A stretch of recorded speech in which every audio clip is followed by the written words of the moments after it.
Hello everybody. It's time for another morning art stream. It's time for it. I'm excited. Hope you're excited. Gotta get a few more Eldritchrune stuff and also just chat and stuff. Basically, I have plenty of stuff I need to do, but I don't have anything prepared so much in terms of art to do, except for always got Eldritchrune ending stuff to do. So that's what we're gonna work on today. In this case, doing why does this feel weird? That's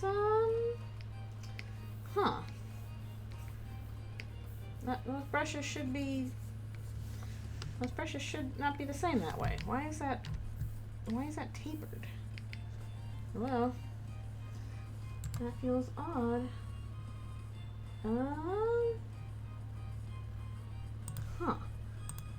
Is it just my tablet? Hold on. Where's my brush settings? Shape dynamics? Nothing on. All off. Okay. I'm just crazy then. I don't know. Oh my goodness, almost 2 years! That is crazy. Thank you so much for being subscribed for so long. That is nuts. But I super duper appreciate it. Okay, now there's something going on here. What is going on here? This should... I should not have to press that hard, basically. Huh. What's the deal? What's the deal here? Why is your... Can't I just, like, create new brush?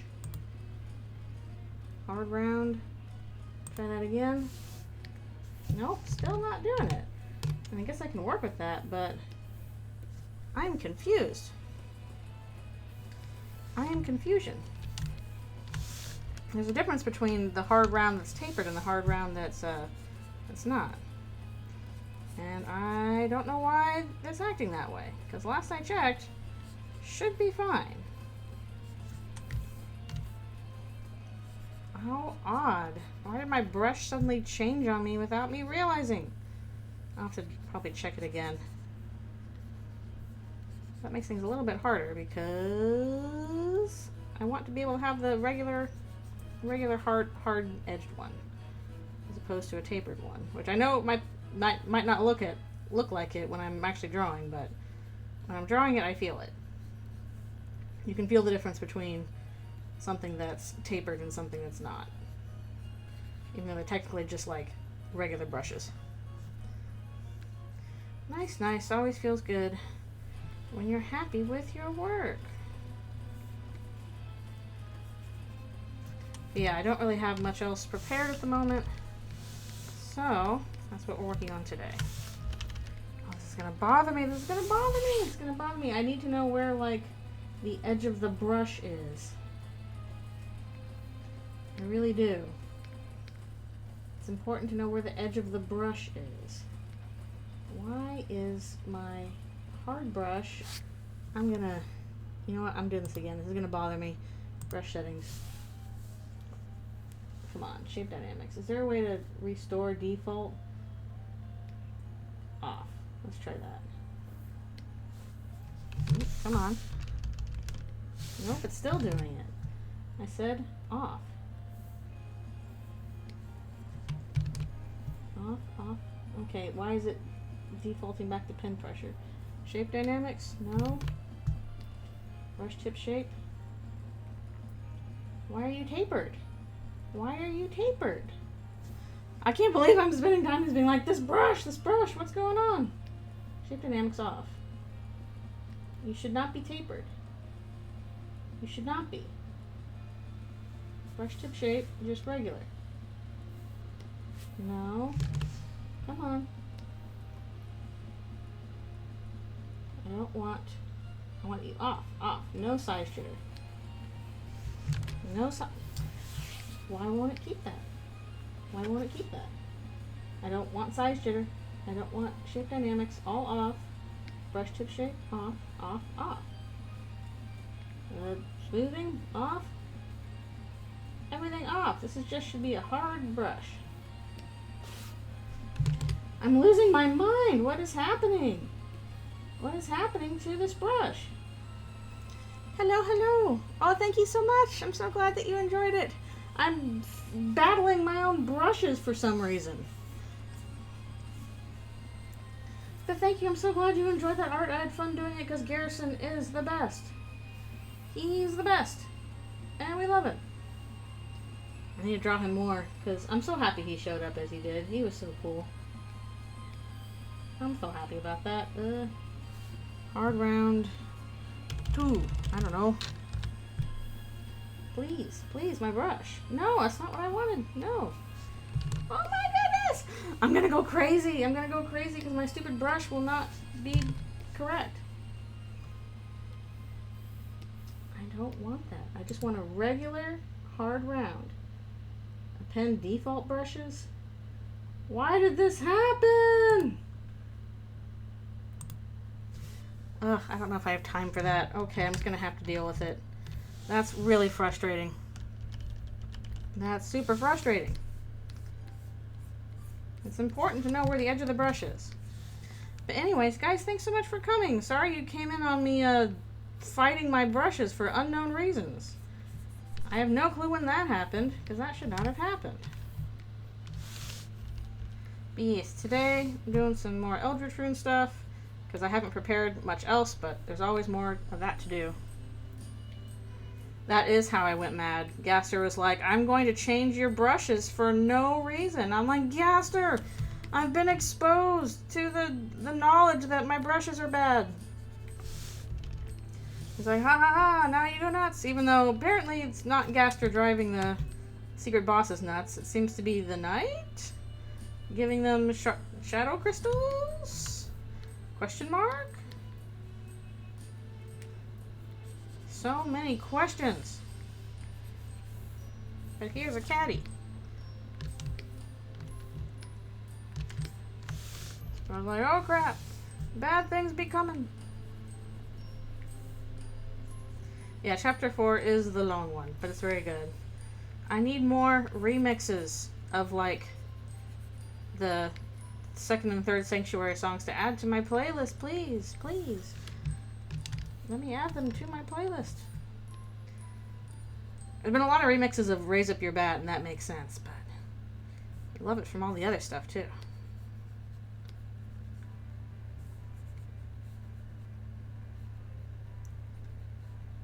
I'm just really annoyed that, my brush stopped working. I can't believe this. Why would you do this to me, brush? Gaster, how could you betray me?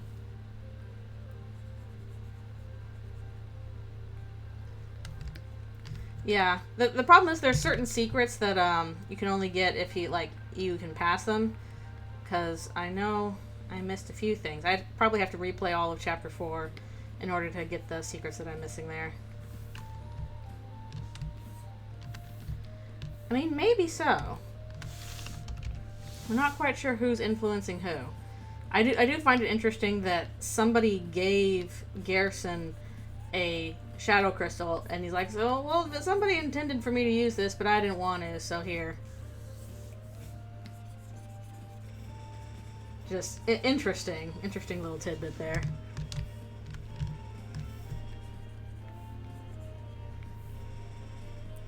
Yeah, you gotta S-rank both those. I don't know how I S-ranked them both the first time. I just happened to. Especially since the first time I played the cooking minigame, I just outright failed it. Just totally failed it. And then the second time I was like, okay, I think I got it this time, and then got like a S-rank on that. So I'm like, okay. Practice on this one worked.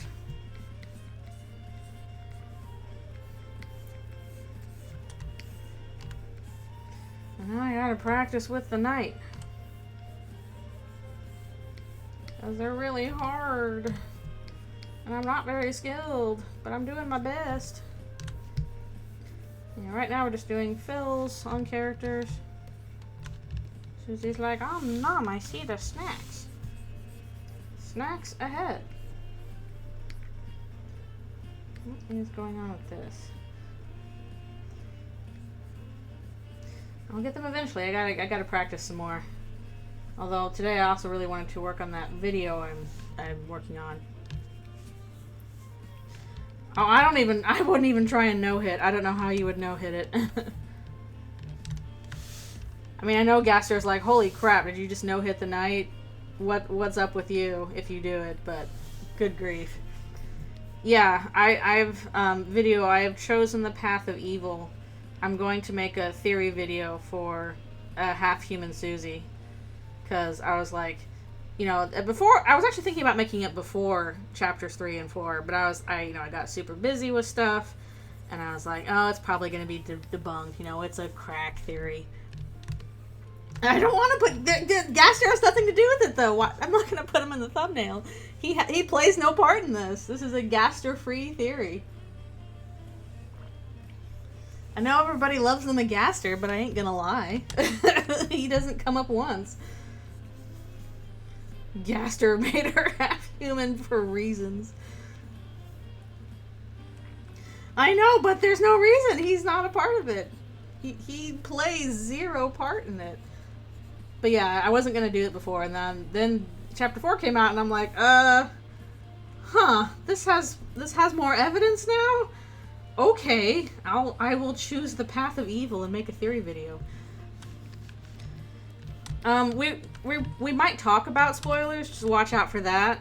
There's not going to be any in the art, because I'm just working on Eldritchrune today, and there's no art in the spoilers, but watch out, it might be discussed. In fact, it'll likely be discussed. So if you want to avoid that, then I'm sorry, you might have to go. I don't think I can control that topic of conversation. Wow, gosh, I started dating Ascor. Alright, thanks a bunch for coming. Appreciate you stopping by. And I don't know when this will come out because this is still ending stuff, but at least we'll make progress on it. Yes, and I hope you have fun playing the new chapters because they're really good. They're super fun.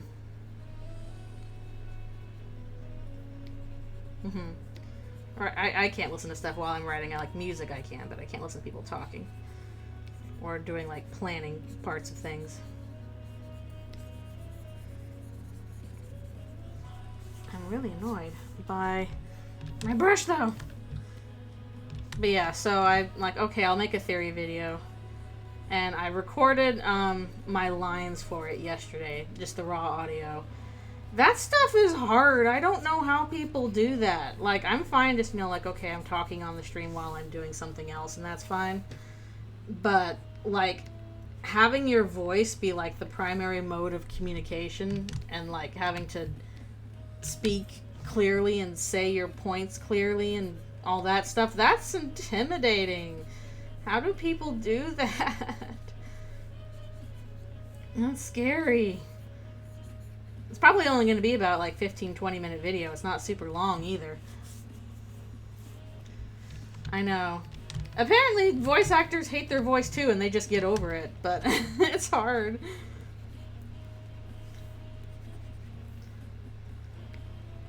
It's hard. I don't know how people do it. Also, my editing's probably just going to be, you know, okay, nothing special.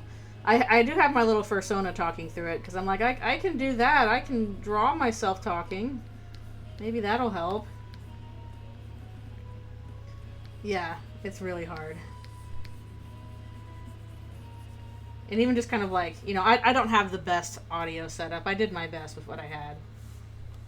I tried to, you know, I don't have like a mic screen or anything like that.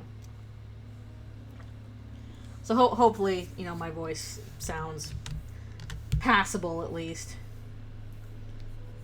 But mainly what I gotta do now is I gotta edit down the audio, you know, take out all my mistakes and all my flubs, put that all together, and then I need to get footage for the video. And I have a lot of the footage for like Deltarune stuff, but I also talk about Undertale a lot, and I don't have any Undertale footage, so I need to get my hands on Undertale footage. Oh, that's nice. Queen is a fun person to voice.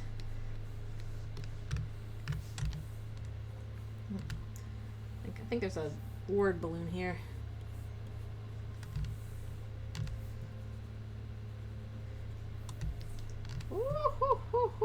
I don't do much in the way of voices either, I just talk. Well, that's the thing, I don't want to replay Undertale for the footage. I'm enlisting the help of people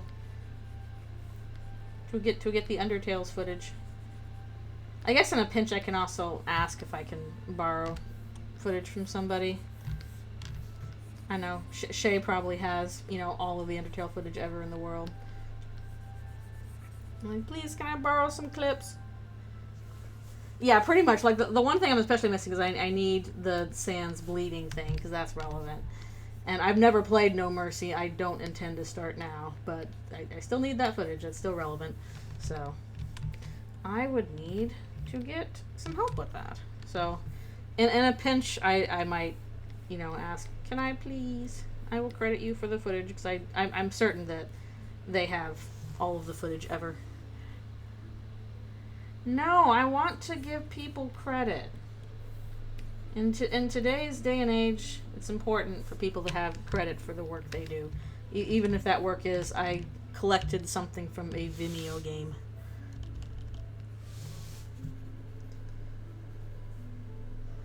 No one will ever know. Dubbing's hard. It's hard. Whenever people ask, what are your voice canons for characters? I'm like, I don't know. Hello, thank you for coming.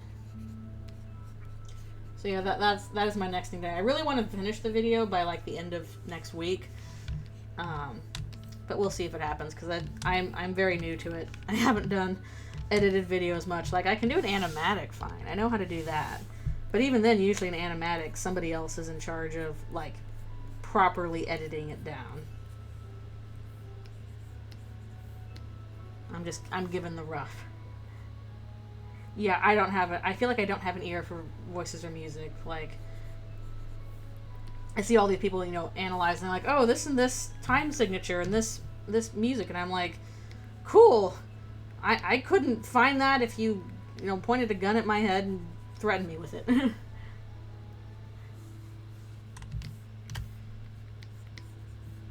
I've forgotten how to read music. I used to be able to, you know, I played a trumpet in band when I was little, but I've forgotten it all. I've heard the leitmotif. The what now?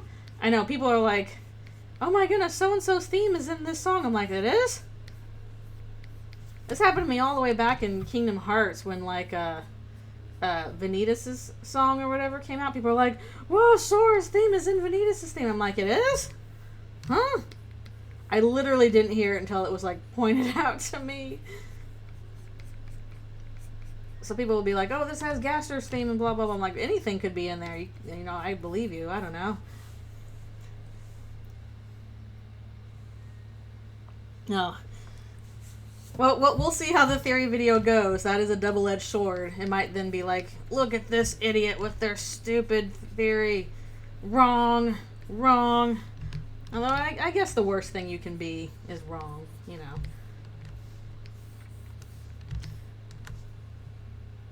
Do a fan reading of Eldritchrune and post it.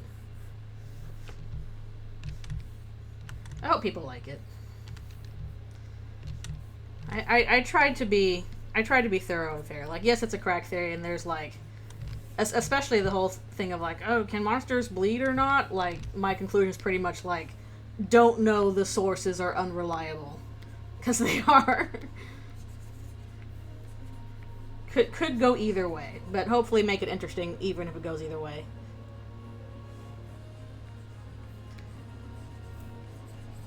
Yeah. At least try and acknowledge the fact that, yeah, there's evidence both ways, but this is not set in stone because there are some things that are unclear. Like, I know that the prevailing things, oh, the bunny child, you know, says that are humans made of blood, and, like, that's a data point, but the bunny child could also just be wrong. Because they're, like, 5 years old. They're not the most reliable source of information. They're a point towards it, but I don't know if they're trustworthy on that. Honestly, I feel like the biggest hints towards that are, one, the fact that Susie knows how to clean the bloodstain in Kris's room and nobody else has done that yet. And two, the fact that she's really stubbornly not talking about the bunny child secretly Gaster's dumb 5-year-old persona. And yeah, and two, the fact that Susie just stubbornly will not talk about what's going on with her family. Like if it was a thing where, like, you know, people were mean to her because she lived in an all-human village and she was the only monster and they were just mean to her for that. Like, that would be a perfectly reasonable explanation. People would totally buy that. People would be like, oh yeah, okay, people were mean to her because she was the only monster in town and they were scared of her. But, like, she doesn't say that. She just says, people thought I was bad. They looked at me like I didn't belong. I'm like, okay, why? Why can't you say what it is? Yeah. Yeah, I'm like, why were you picked last for gym? Yeah, you can read the comics on stream if you want. That's fine. I know you did that in the past.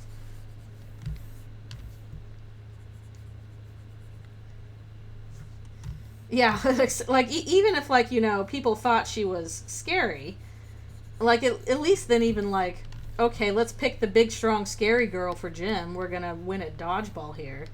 Like, why are you picking her for nothing? Why is her sitting down and trying to play the piano in a public square being like, you can't do that. Go away. Like, it's weird. I don't know. It feels off to me. Again, because if the explanation was she's a human, or she's a monster in a human town, and they're scared of her, that's a reasonable explanation. And it is weird that she wouldn't just say that. So, that to me kind of stands out more than the bunny kid, who is potentially just incorrect. Potentially correct, but potentially just incorrect. She just didn't even recognize the bigotry. Oh, what about me is different but the thing of it is like, I feel like if you are a minority kid and that you're being, you know, people are being bigoted against you, you become super aware of what the bigotry is, more so than even the people, like, initiating it against you.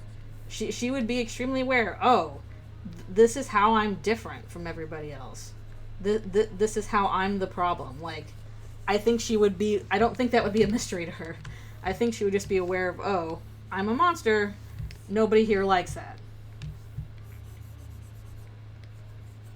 And it's also kind of weird how, if that was the case, if it's like, oh, I'm the only monster in a human town, like, why is she then moving to hometown, which is all monsters, and be like, it's going to be the same thing here? That's a little weird. But she moves here and she's like, oh, everybody else is going to treat me badly here too. Okay, why? Well, why do you make that assumption?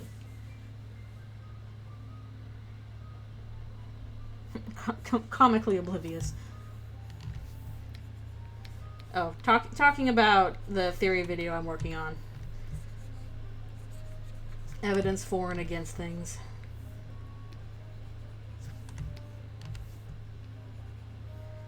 It could lead to her self-perception altering, but again, I feel like she would be extremely aware that the bigotry is because she's a monster.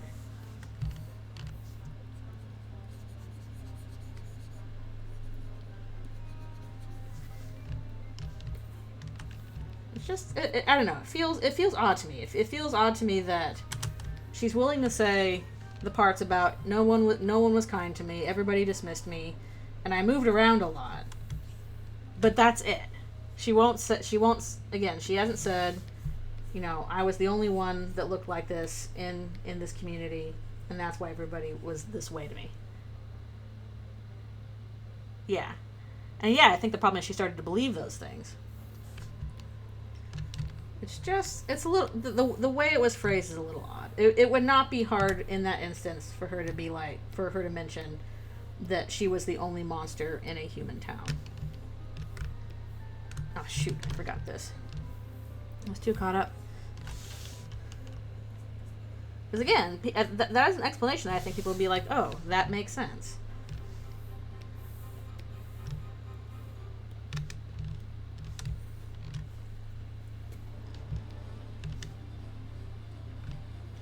Maybe so. In which case I really do wonder what is going on with her family, her parents.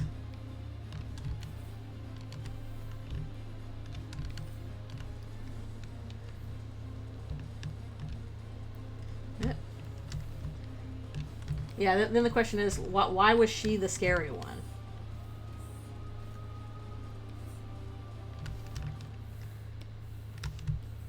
What about her stood out that people were immediately looking at her and like, oh, we don't want to have anything to do with her?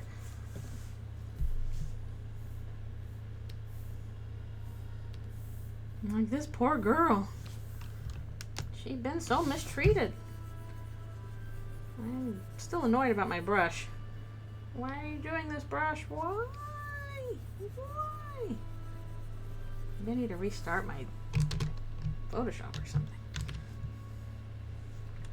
So much potential angst with everyone. No one is doing well.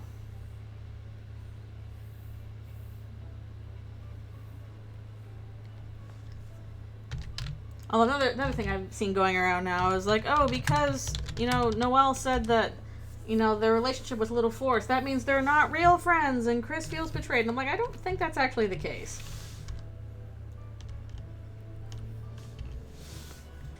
I feel like there's something going on there, and I feel like Noelle actually does want to be friends with Kris. And that they were friends when they were younger, but stuff happened and, you know, now that's gotten super messed up.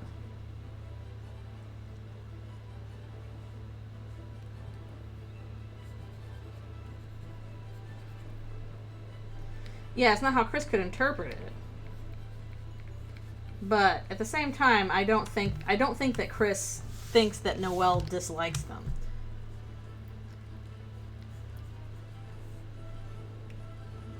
The Roaring Night. Hello. Yeah, we still don't know what happened. I do feel like this feeling that like Kris feels responsible for what's happened, and that's a large part of their problem, not that, you know. Yeah, she cares about them a lot. And Kris clearly does not want to hurt her. Again, from the weird route, like, they will kind of freak out and be like, oh, no, please, player, don't screw this up, please.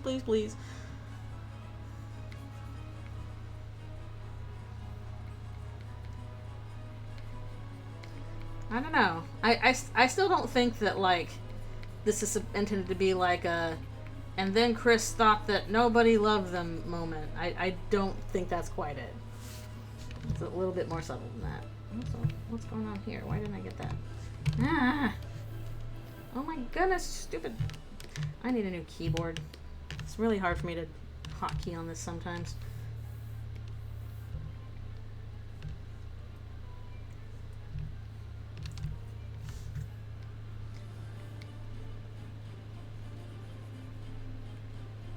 I really need to replay that scene and instead of going straight for the guitar, actually sit and let it all play out so we can see all the dialogue between Susie and Noelle.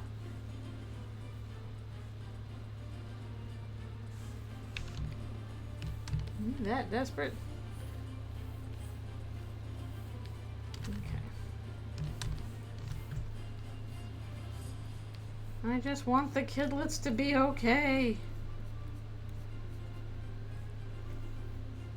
She does. I did watch through that, and I'm like, are you showing Susie your AVGN playlist on your phone? That's hilarious.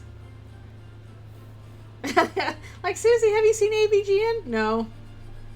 Okay, do you want to watch it with me? Yeah, sure. That's just really good. I thought it was cute. True Yuri love is you and your butch crush hanging around watching your AVGN playlist on your phone and not talking. That's the true teen experience. Super duper correct. Here's the question: in this universe, is the AVGN a human or a monster?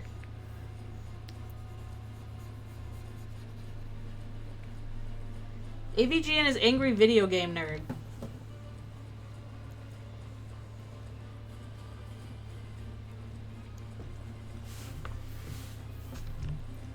That's some old school stuff.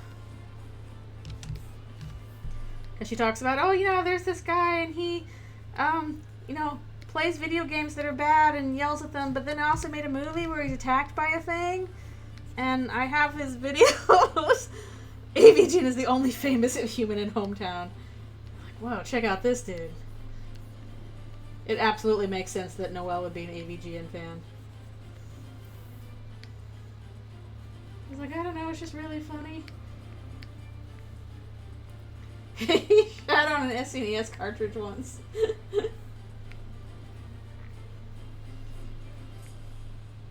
He's a skunk buffalo hybrid. Oh no.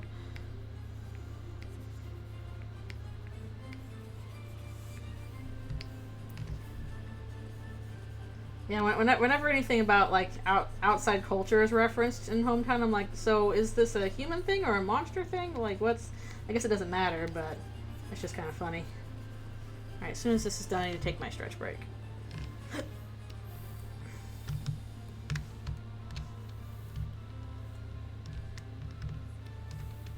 I gotta get all little separate Kris's because they're a little larger, smaller, whatever. I am mad that my brush doesn't work. Why are you the spray brush? Okay. Time for a stretch break. In Among Us, the imposter is a human on a ship of monsters. Glad we've confirmed that Among Us exists in this universe. What would they call it? What would be their... I don't know what happened to the brush. When I started it up, like my regular hard brush was tapering. And I can't get it to untaper. I want the regular hard round brush where I know exactly where the edges are. And it just suddenly turned into my taper brush. I don't know why. I don't understand what happened here. And I keep trying to like turn off the tapering, and it just is like, nope, your brush is tapered now. And I hope this makes sense, but basically, like, you see this big circle? If the brush is not tapered, I should be able to just fill this with paint. But when I press down, it's not. It's a tapered point, and that's a problem.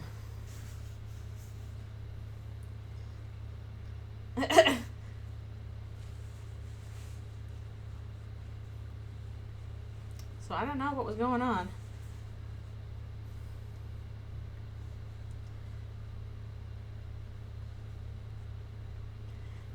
No, I always thought that. Isn't it said somewhere else in Deltarune that it's supposed to take place in 2020X? Like, I'm pretty sure it was always well past 2012. Okay, now the thing that makes it past 2020X is basically if you go in the files and look at Ralsei's manual that was discarded, he says it was written in 2020X, so yeah, it's the 2020s.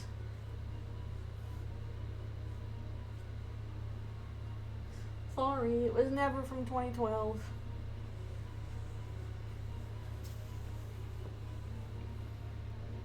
I mean, also, Undertale already got into Among Us. There was some Undertale Among Us skins and clothing items, I believe.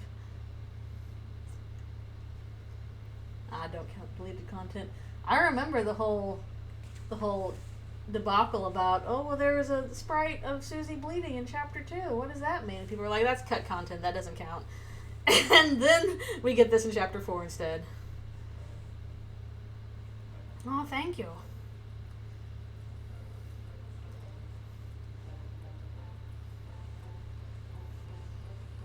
Yep, my initial reactions are up on the VODs. They just, it's like 6 hours for chapter 3 and 7 hours for chapter 4. And I already missed so much in chapter 4 on my initial playthrough too. I didn't get to the cool secret boss. No. It counts because it's in the game now. I cannot believe people are still pulling the, actually it's just red church juice. I'm like, guys, come on. Be serious. She's not leaking church juice out of her fist. Yep, that sounds about right. This is easily going to be a 30-hour, 40-hour RPG by the time it's done. Yeah, it's dumb. It's because it's based off the idea that, oh, you know, when Sans is bleeding at the end of his thing, that's not actually blood, that's ketchup he had. He had ketchup and it splattered all over him. Stupid, you know, little non-theory. So to top that off or whatever, people are like, oh, well, that's not actually blood, that's just the church juice she drank. And I'm like, no, church juice is not coming out of her fist. It's just blood, guys. We're supposed to draw attention to that. I'm sure some people have it as a joke, but at the same time, I'm like, some people really don't want to buy the idea of monsters bleeding and will just look for an excuse that they don't. Oh, boss is speedrunning 24 hours. How red yellow was your juice? Well, I made the juice. Susie somehow has juice in her veins. We won't explain it. I mean, I made the juice for Alfie's and then gave her her juice, so it was the 25% red, 75% yellow. And I'm like, how Susie's like, sick juice combo, and Alfie's like, she's gonna make fun of my juice. The power of the juice, she can act straight from the juice, straight from the juice. Alright, be right back for one more stretch and all that.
Alright, I'll return.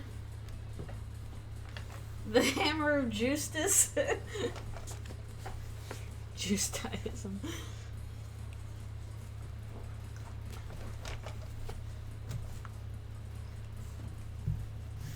I don't know if we ever had church juice. We had like donuts and coffee.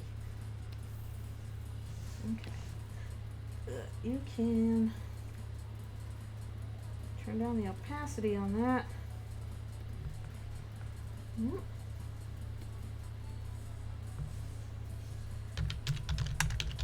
Yeah, I think for the most... Oh, we didn't even get wine because I was in a tradition that was more like I can't pronounce the word. Teetotaler? Teetotaler? I don't know. Basically means no drugs, no alcohol. It was the church tradition that I grew up in. So even when we did communion, we got grape juice. We didn't get wine. So it was kind of funny when on something for church/school, because I went to a religious college, we were at a different church thing, whatever, and we were taking communion, and they didn't have grape juice. They had wine. They were just doing regular wine for communion. And I didn't know this. And so I just, shot back my thing of what I thought was grape juice, and I was like, whoa, that wasn't grape juice.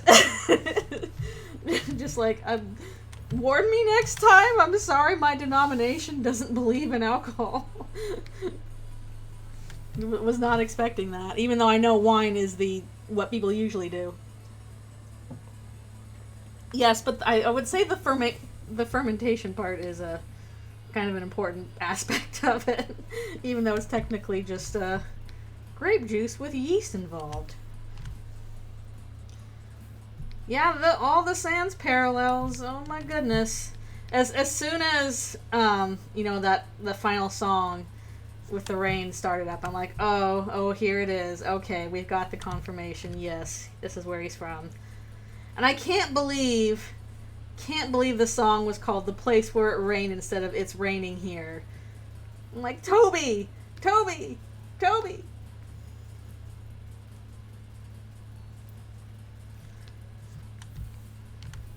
That is true. Sugar into drugs. The powers of fermentation. They cannot be stopped. I just don't know what context that would show up in. I suppose it's possible, but honestly, I will not be mad if Megalovania never shows up. It certainly could. I mean, it's shown up in, in the Halloween Hack and in Homestuck and all that as well. So it could certainly show up here, but if it doesn't show up, I'll be fine. There's plenty of other songs that are exciting and good. All Hotland vents all the time.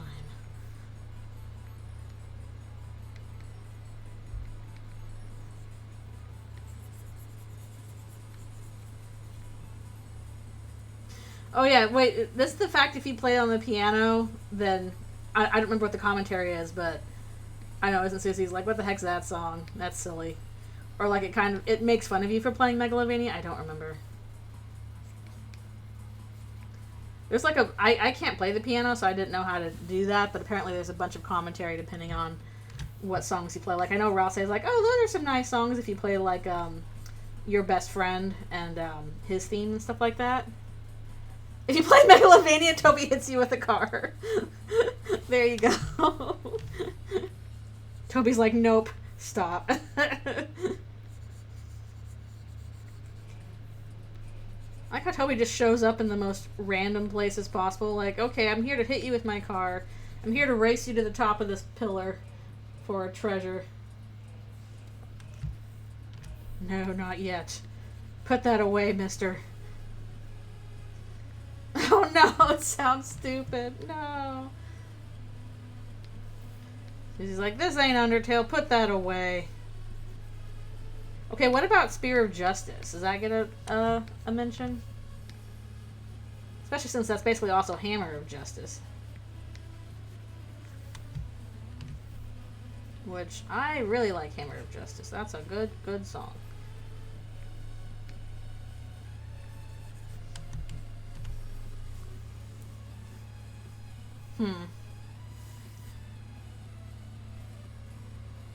Oh, that's interesting. Huh. Ralsei's like, wait, the diegetic music is somebody else hearing that? The second sanctuary. Oh, nice. Nice. Susie likes the Justice theme.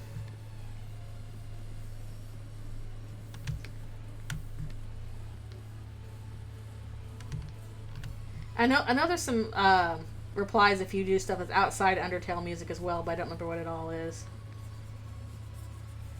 I'm sure there's got to be a list somewhere of like people's reactions to every piece of, different music. Opportunity for piano players to shine. Of course it did. What is the reaction? Is it like, oh boy, or what's that from?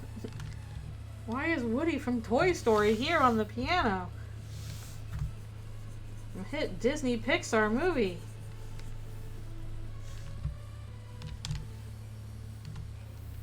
Don't remember. I know there's the whole friends on the inside joke from one of the mics. I haven't been to the mic room yet. I know it exists. Then who was phone? Who was Mike? Get it? Who was Mike? Phone. Play Heartstrip's Chopsticks, Heart and Soul, or YGAFIM. Okay, does the entertainer get a response? That's a pretty common piano piece that people play on the piano. Seems like that would get a response, but maybe not. Oh yeah, Bluey's one of the mics. I forgot to implement Bluey. There he is. He's a mic. Oh, that's too bad. I don't know. I feel like entertainer is one of those things people play on the piano a lot, so that would get a mention, but maybe not.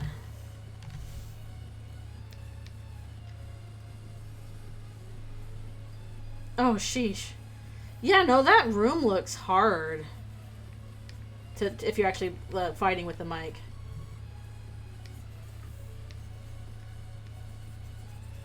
Like, it's not... Like, if there's any kind of, like, delay, I guess, between your device and the game, then that's a hard thing to navigate.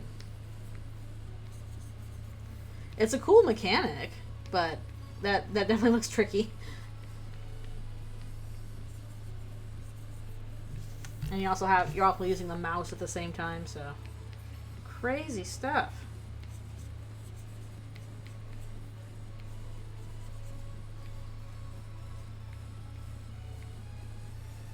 We are all Mike in the end.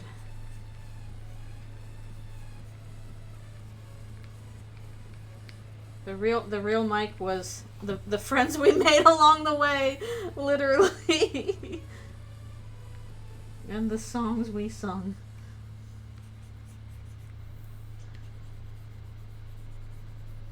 I don't know. It feels like a little bit of a weird tease that it's like, and then who was Mike? And it's like, we're going to talk about him and then never show him. And then the joke is that he's just a bunch of random guys and might not even be an actual other guy. He's just some guys. He's just a random guy. I'm just super annoyed at my brush. Please.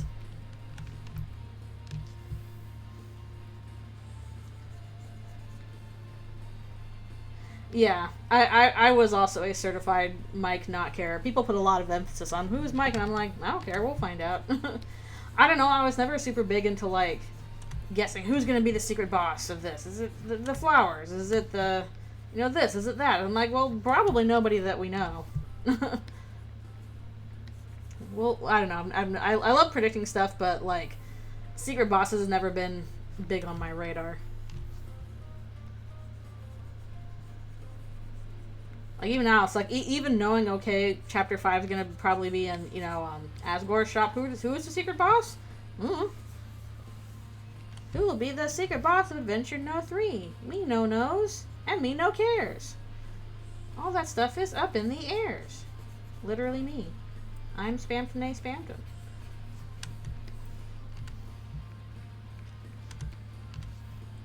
Poor Spamtonay Spamton. I'll tell you what though, getting the silence ending, somehow the good ending, the freedom ending, still feels very ominous. Yeah. I don't know, I guess technically the mantle and the knight kind of count together. Also, many people are like, how are you going to incorporate, you know, secret boss stuff into Eldritchrune? I'm like, I don't know, but honestly, like, right now, I'm feeling more inspiration towards the mantle, actually, as a scene that I could do for Eldritchrune. Like, sorry, Knight's not on the table there. The mantle, I think, could be interesting to play with and relevant to future stuff. So, I haven't thought you know properly through a scene yet, but I'm working on it. Will Kris get a cool cloak from it? Not sure. They could potentially, but I haven't really changed what they're wearing throughout the thing, so it would be hard to tell.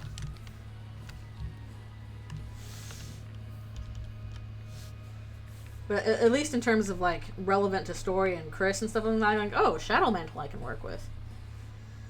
An Eldritch Evil Cloak.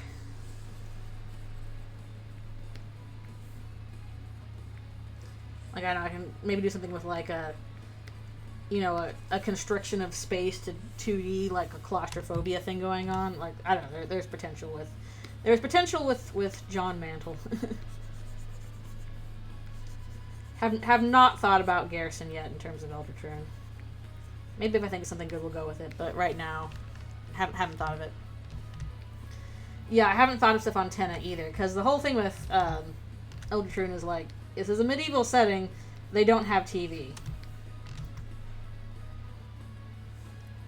They have been wild. Kris, what happened to you, child? I really wish we knew, like, when they were adopted. It had to have been really early. Although I do think, with Tenna and Eldritchrune, at the very least, I think his little godhood thing would be god of distractions. Like with, you know, Jebel, it's chaos, and with, Spamton, it's avarice. With Queen, it's, you know, gossip and rumors. So with Tenna, it would be distraction.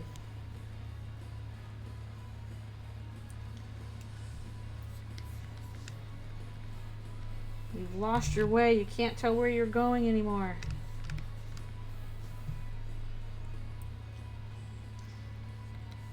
Yeah, Kris was like, when are my horns gonna grow? And I'm like, oh, honey.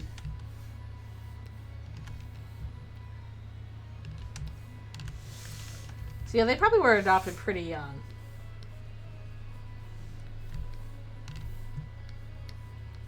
They really wanted to fit in. They really wanted to feel like they belonged.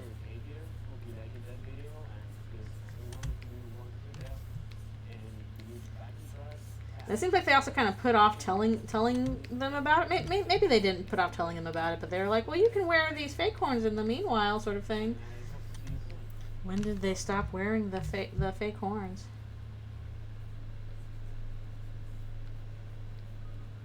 When did it happen?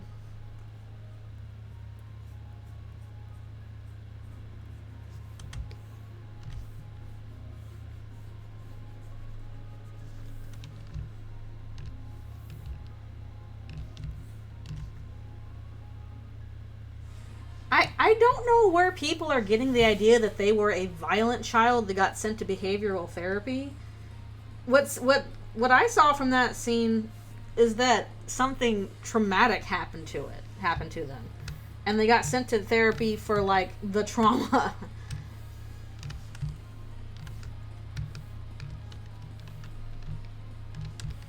the trauma of whatever they experienced. People were like, oh, they were so violent. I'm like, when does that come up? I'm sorry, I'm really not seeing it. Yeah, they had something happen that the adults don't believe. Yeah, violent is that, like, something bad happened to them. They experienced some kind of trauma. I really don't know where people are getting, oh, they were a sociopathic kid. I'm like, no. I don't think they're actually evil. I think they're a troubled child. I'm sorry if you want to... Yeah, something happened in the bunker. That doesn't mean they were a sociopath. It's clear that they, you know, liked pranking people. They liked, you know, being a bit of a stinker. I don't think they were actually, like, going around harming animals and people and whatever. Eldritchrune, Kris, may be a different case, but that ain't canon.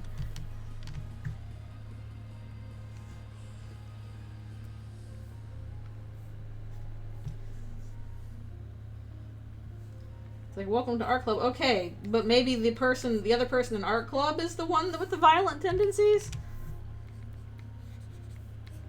I don't know. Who are they talking to? Who is the man?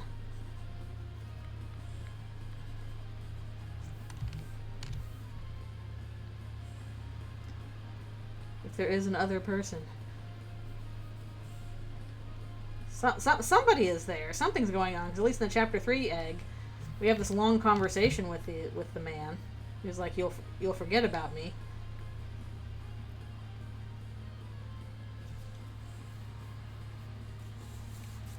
Not because we're possessing them.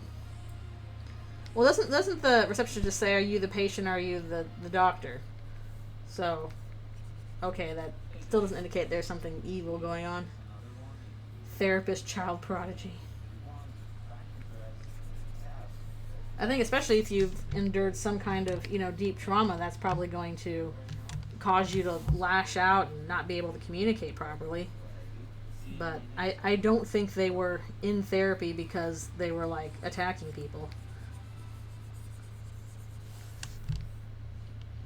Monster monologuing Kris. Kris, I am 5 years old. True.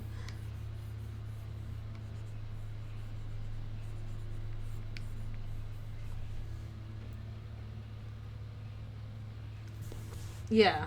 That they are repressing something, for sure. And I think that something has to do with Dessa's disappearance. The whole, don't follow the pointed tail bit. So something is behind the tree, sort of thing. So something is being repressed. There was something traumatic. I just don't think that traumatic thing is Kris was just a violent child. Because I don't think people would treat them in town the way they do if they were, like, dangerous. Or if they believed that they were, like, normally dangerous. Alright, thanks a bunch for coming.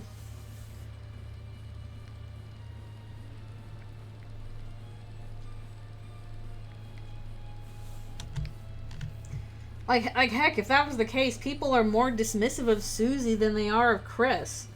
Even though, like, if Kris is supposed to be the violent one, then they have more reason to be scared of Kris than they do of Susie. But, like, nobody seems to, like, they're like, oh, yeah, Kris is weird. Kris is a little creepy. But nobody seems to act like they're scared of Kris. They act like they're weird and quiet.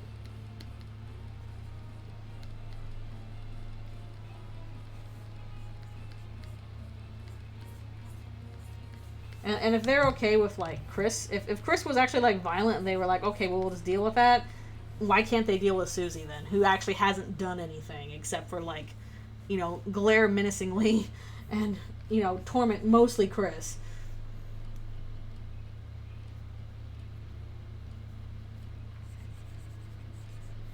I mean, maybe. I do feel like there's that scary thing of, like, something about Kris losing their hand, but I don't know if it was a...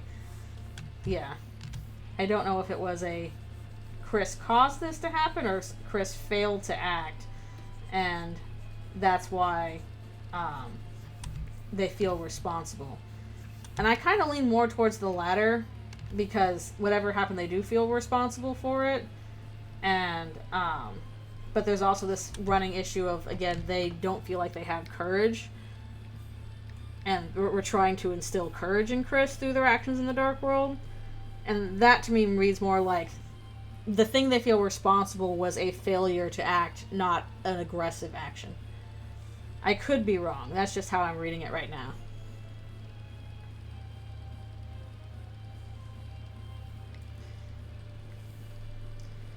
But yeah, even then, it's like, okay, a 6-year-old being, kicking you, that's not really, like... That's not a really problematic thing. That's just a little kid acting out. I don't know why you would call that sociopathic behavior when that's pretty typical behavior of a 6-year-old that's not, that's struggling in life. Because, I don't know, they're adopted and aren't having their needs met or whatever.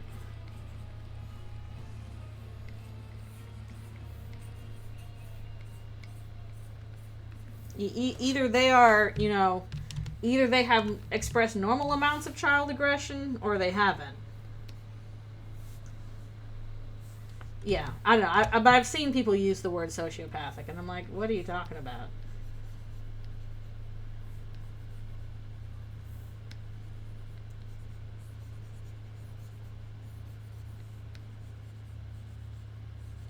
We would definitely need more info on that.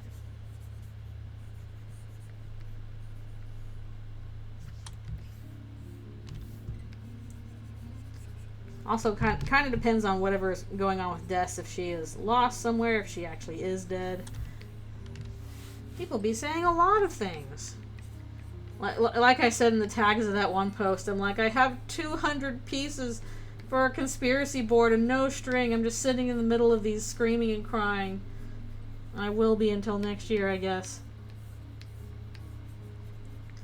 What is happening? There's the burb. Off they go.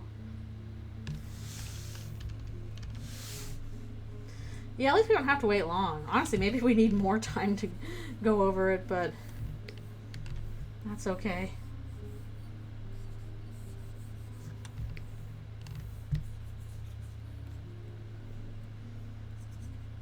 I really don't think they killed theorizing forever. I think if they killed something in theorizing, it's that there is going to be a set pattern for how chapters go, and we can expect this, and this in each chapter. That's the part that was killed, because it's like, nah, there is no pattern. Like, things might happen that we can try and predict. But I think if you're trying to predict it, like, we can predict it based on this pattern, it's not going to work.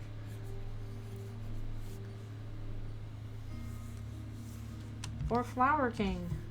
I'm kind of glad chess theory died. To be honest, I'm like, I was never super big on that. I'm like, I don't really understand the point of it. But it's I would say that's pretty dead right now. Sorry, you can't. We will not be able to predict who or what is the boss of which chapter and why. It'll just happen. Yeah, although I am curious to see how they'll do Flower King, because one thing I kind of appreciated about Deltarune is like, okay, we're not dealing with Undertale's characters again. With all new Darkner characters. So I'm like, are we really gonna have Asgore as our final boss for next chapter? I'm not sure how I feel about that. We'll see what happens. We just need Rook to show up in chapter 5.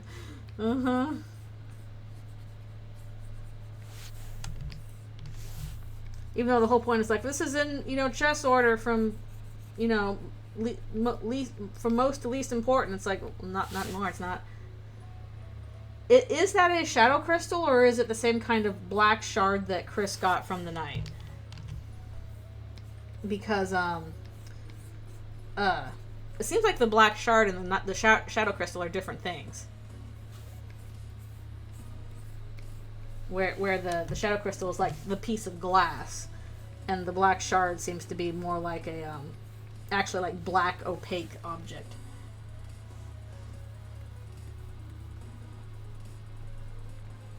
Yeah, how did you get that? How deep are you in on this, Asgore? I get the feeling it's not as deep as Kris and Carol are, but I am wondering. We just need the Rook.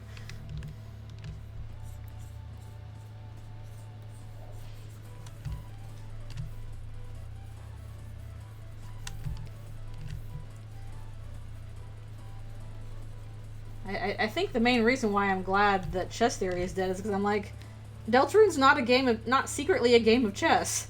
It's secret. It's not so secretly about RPGs. It's that kind of game. We are not playing chess. We are playing an RPG that has different tropes and different rules.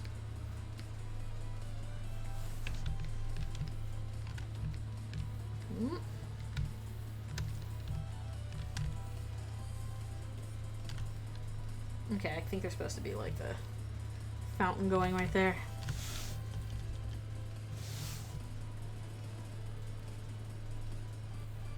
Also, I'm glad multi-knight theory is dead. I never understood why that was so popular. Yeah, that's another thing I wonder. If Asgore is involved, does he know that Kris is a part of it? I kind of feel like not. Because if he knew Kris was a part of it, I don't know. I think Toriel would be extra super pissed if that were the case. I get the feeling he doesn't know.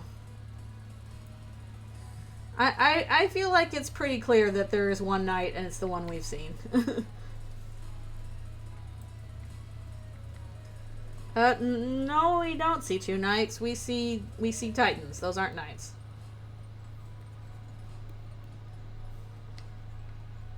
Those are not knights. they're just titans.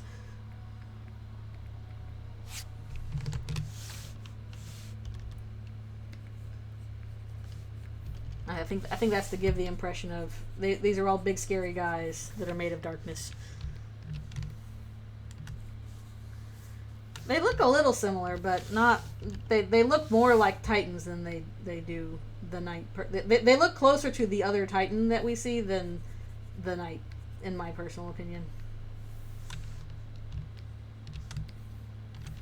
In my personal opinion.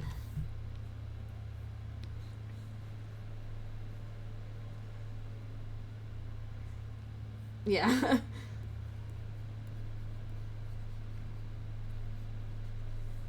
I can't believe we got a tiny little hint of death in the flashback scene with Tenna. Tiny little hint of it.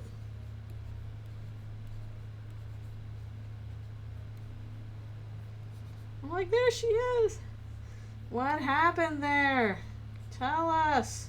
Clearly it was bad because Kris needed therapy for it. Tell us what it was.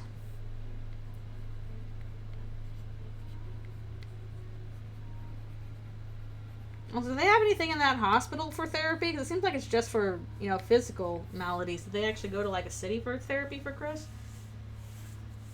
Yeah. We've gotten all these cool hints about her, like, seeing stuff in her room.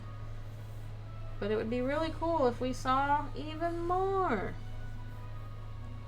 No, she's not looking too hot in the present. Looking kind of bad. He's looking kind of bad.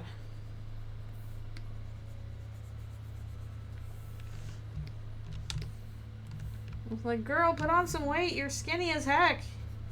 You're all darkness and bones. It's creepy. Is your ribcage supposed to hold a giant evil eye inside of it? Is that normal? I'm guessing not.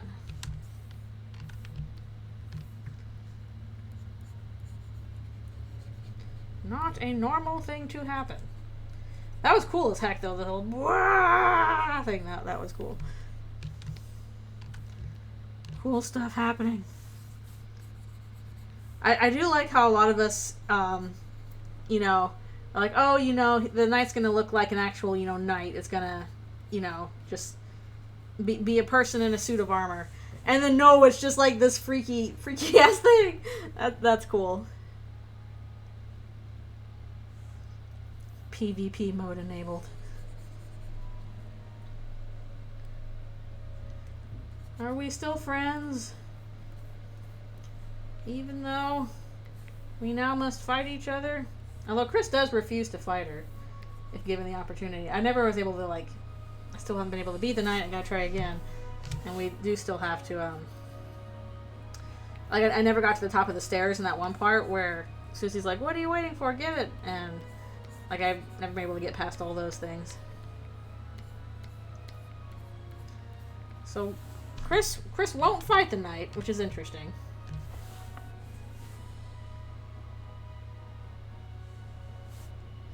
Yeah, it feels appropriately creepy and threatening. Des was pretty much my second favorite candidate, so I'm happy. I'm happy with this. I am happy with how this has progressed. I didn't want Kris to be the knight. I was kind of tired of that, so I'm very thankful that it's like, okay, yeah, this is probably Des, my second choice. Thank you. please go on from here. Yeah. Kris definitely seems to be in cahoots. There are cahoots happening. Yeah. And it's fun, though. It's fun that we don't have dialogue to clown on, that we just have this, weird, creepy presence. I think that's neat. Kris has triple trucies. True. That was the real foreshadowing. Is that they were triple trucied. They're in cahoots with everybody. It's really hard being in triple trucies.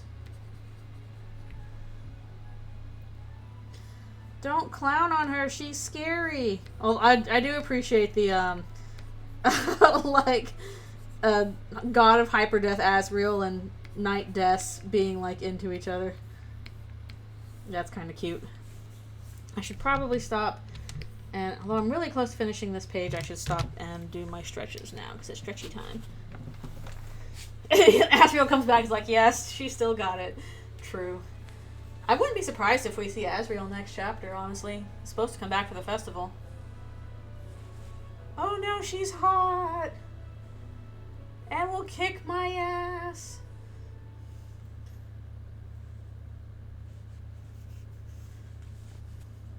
We'll finally see the boy. What's going on with him? What's going on with Azzy? Kris, why is your relationship with Azzy so strained?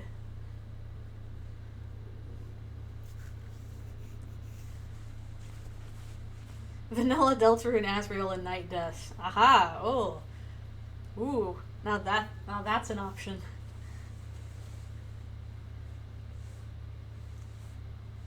Asriel's like, forget dragons. This is I'm on Team Night now. Whoa. This is my girlfriend. Points to Shadow Demon.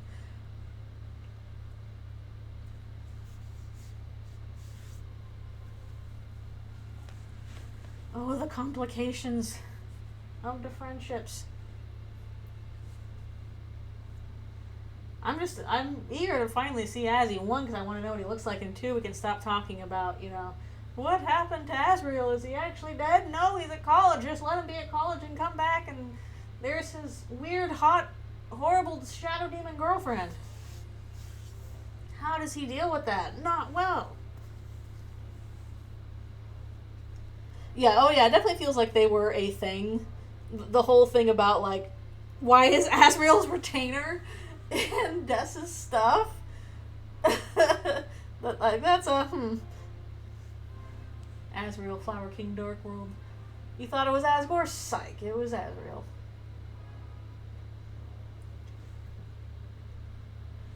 Oh, golden child burnt out from college. It's possible. It's possible. Oh yeah, and the poorly traced dragon. So she might have had one of Azzy's drawings. I could definitely see them being... Plus, doesn't she have, like, one of Asriel's jackets in her closet? I'd have to check again. Yeah, one of his jackets or sweaters is in the closet.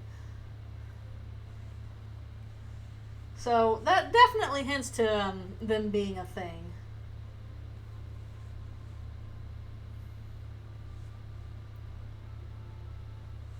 Oh, geez. I don't want to think on that. I don't want to think on this because that's an upsetting thought. But if it was the thing of what happened to Des was Kris's intentional, and Kris intentionally doing something to her instead of unintentionally, feeling responsible for something that happened and they couldn't prevent. Oh, I guess it could go either way. If the reason they did that was because, they desperately looked up to Asriel and, he's their world, he's their cool older brother, and then Asriel starts, getting older and getting sweet on Des and spending time with her, and then Kris is like, well, why aren't you paying any attention to me? And just acts out of, childish jealousy of it, and then regrets it. That could work either, though, that they either failed to help her in some situation or deliberately did that. Because it seems like they did really like Des, too. Yeah, that's true. That's true. I don't think that Kris disliked Des at all. I think they all thought she was really cool. But I don't know. I could see it, especially since this really seemed to happen when they were young. Like, Kris was not any older than 10 at best.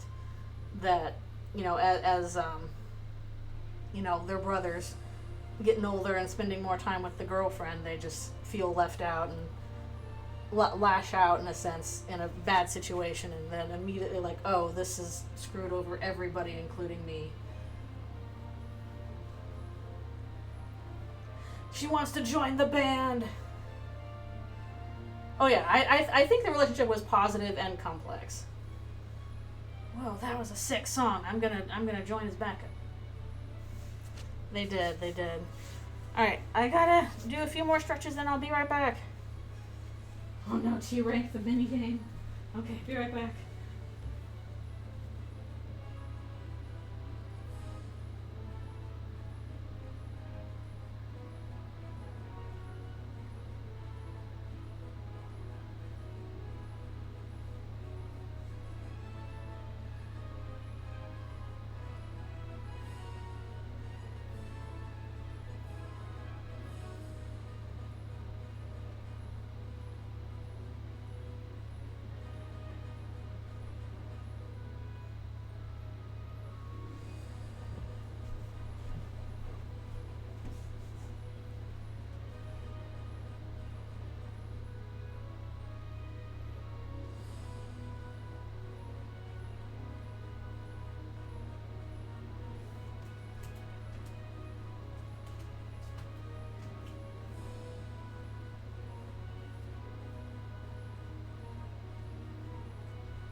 I am back in my thing. Also, whoop. Also, hello, thank you for coming. And yes, basically the comics are on the master post. They're in order, even though I will say I don't draw these in order. I've just been kind of even though this is stuff from the ending, which will be in order when it's done. Most of the stuff that I haven't been drawing them in chronological order, but they are listed in chronological order. I know, what is up with Kris basically being a dog furry? Kris, why are you so often puppy? Why are you uppy?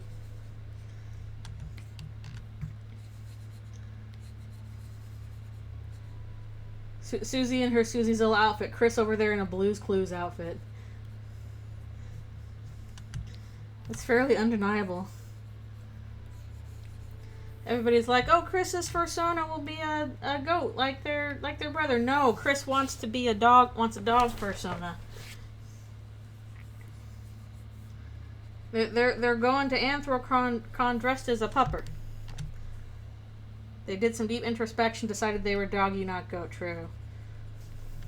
At first they were like, I'll have, goat monster persona. And then they were like, no, puppy is for me. I want dog.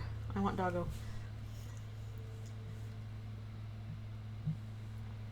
They do it in other chapters too. That's the thing, is it keeps going on. They're like, why are you still committed to being a doggo? This is your real persona.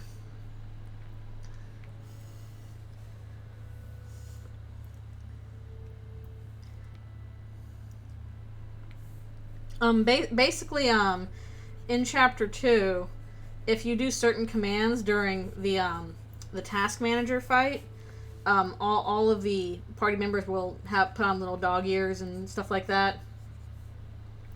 And yeah, in the Susie Zilla reference, they're basically wearing like a little Blue's Clues blue dog outfit. They tend to howl and bark if given the opportunity. Like, Kris, stop howling.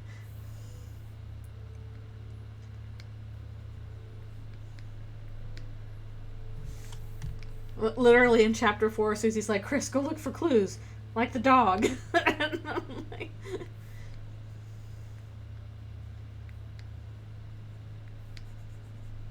that was the real thing. Kris looks up to Bluey.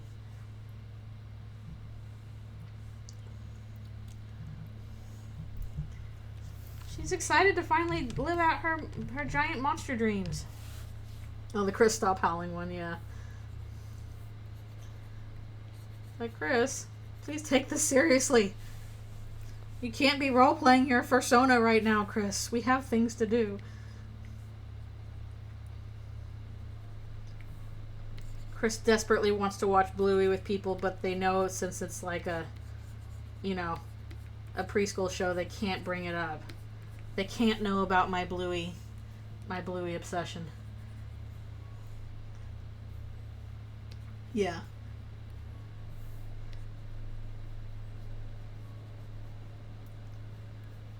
Everybody likes a blue dog.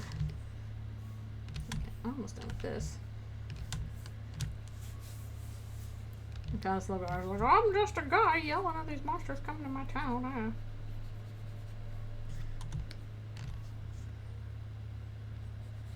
I don't know. I didn't know about Bluey until I was 40. It still made me cry. Still made me sad. But they probably would be more if they were, into it as a kid, they'd probably be more familiar with Blue's Clues than Bluey.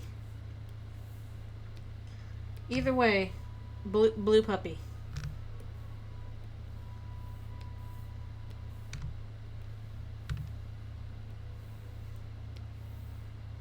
You get that right? Okay.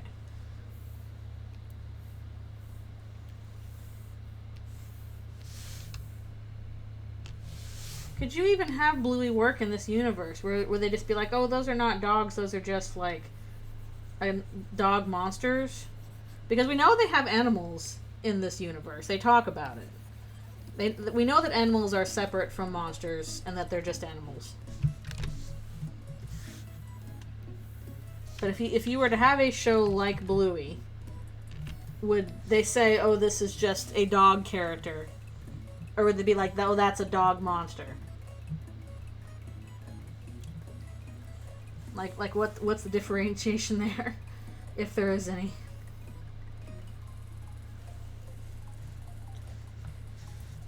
That was the real secret. I have to explain how Kris becomes a dog monster at the end. This was their dream all along. What the? That's too big. Yeah, do they have furry conventions? It'd be funny if they did, like, it's just regular furry conventions. At the same time, it's like, I don't know, this is actually part of my theory video. Why is Susie talking about dressing up as a monster for Halloween? That doesn't make sense. Well, why would she think that if she was a monster? Do humans dress up as monsters for Halloween? That's really kind of weird in this universe, because monsters are just people. Hey, Kris, can I see that again, Kris?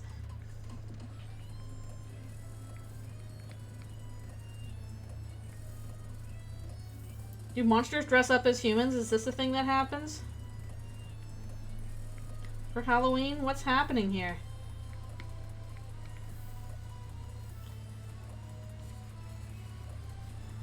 But why would she even think to do that? Why would she think, oh, I'll dress up as a monster for Halloween? You are one. What's going on with you? Yes, but it's an odd thing to say. It's an odd thing to think about doing if you already are a monster. Why would it cross your mind to be like, I'm going to dress up as a monster for Halloween if you already are one? Just, it's odd. We do, but that's already more like jobs. As opposed to like other kinds of people. Even if you like dress up as like, you know, Native American or something, that's usually not really appreciated nowadays because that's kind of gross. Well, we don't know that she grew up in a human community. She might have. It's quite possible. She does not elaborate on it.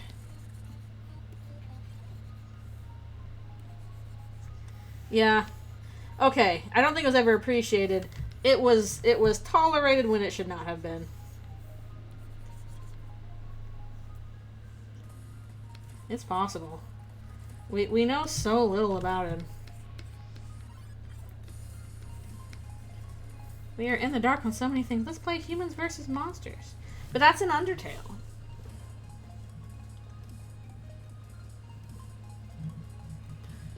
Most just aren't offended.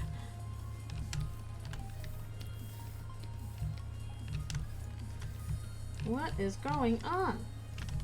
I just messed that up. Ah! Shift, come here.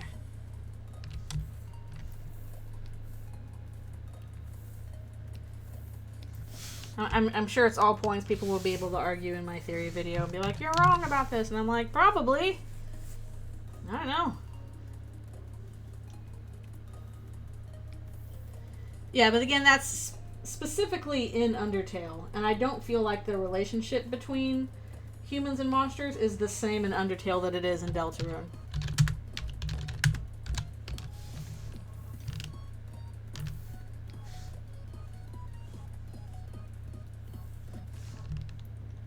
But basically, humans and monsters don't seem to have the same really strong animosity going on because their souls are different. They are just different kinds of people with different cultural things going on. The question is to what degree.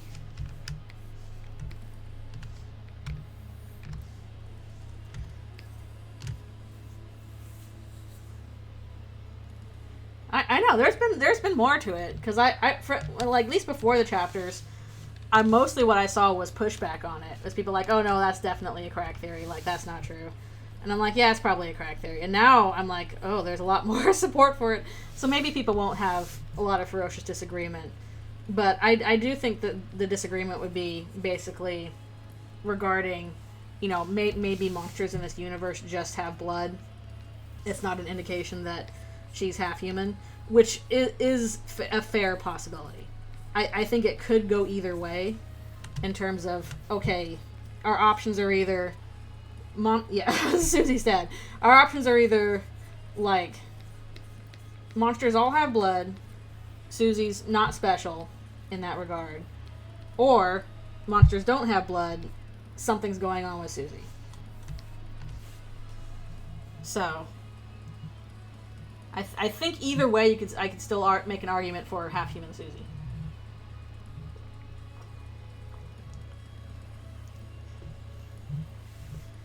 Susie just built different. But if monster souls are different from human souls, in what way? In what way would it matter? Are they shaped different? Are they regarded different? Because at least in Undertale, the whole thing was that monster souls are weaker than human souls, like significantly weaker than human souls. And that this disparity causes problems. Whereas that just doesn't seem to be the case here. Like, even if they look different, they don't seem to have, like, any difference in power level, so to speak. I mean, maybe it's possible that it's only certain types of monsters, but then you're left with the question, which monsters? And why?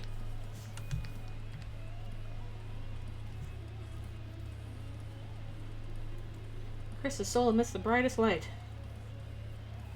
Yeah, again, that's the race of the question. Is the soul that Kris has their human soul, or is it us? Which is an entirely different matter, and I'm still leaning towards it's not Kris's original soul, it's us. That we as the player have a unique power in this situation.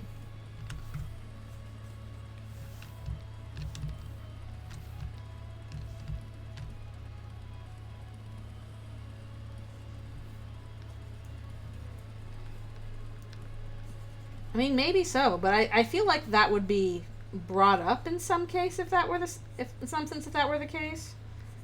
Because at least, like, the whole deal with Undertale was that, the big factor here is determination. Humans have way more determination than monsters, and that's why their souls can persist after death.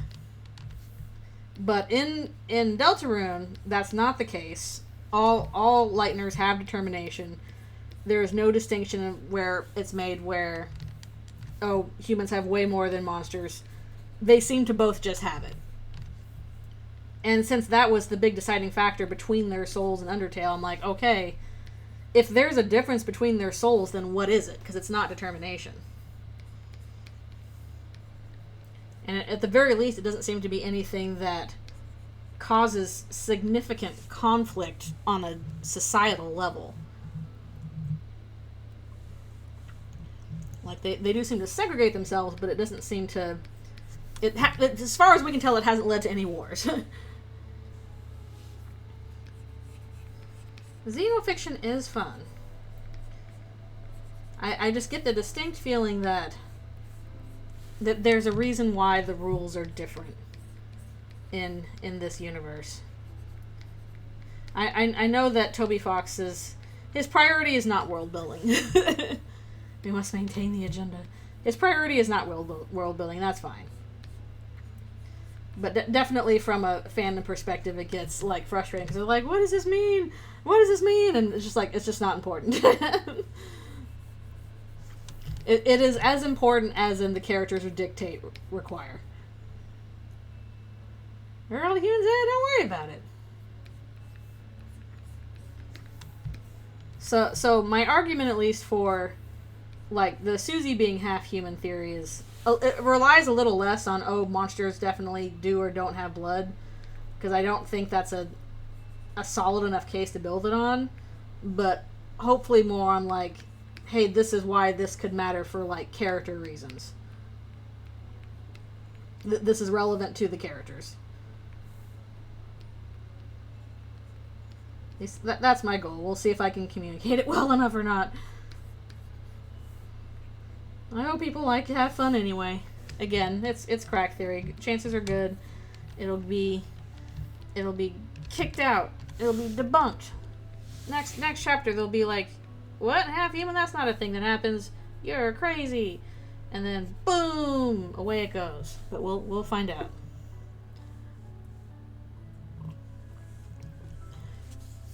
Okay, I'm glad I'm not super crazy. It would be extremely funny. It would be extremely funny if, like, oh, wouldn't it be wild if this were true?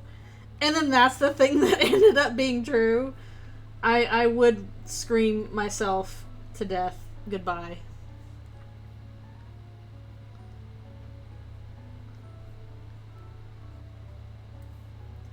It's like, of all the things to be correct, the crack theory was the one where it's like, wow, wouldn't this be crazy if...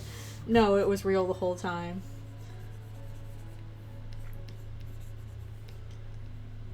Then I won't be able to describe how I pulled that out except for getting lucky.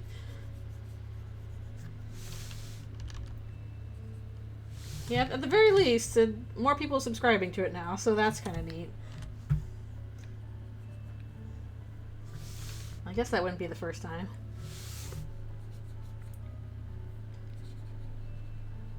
There's a few things Paper Trail got right. A lot of things it got wrong, though.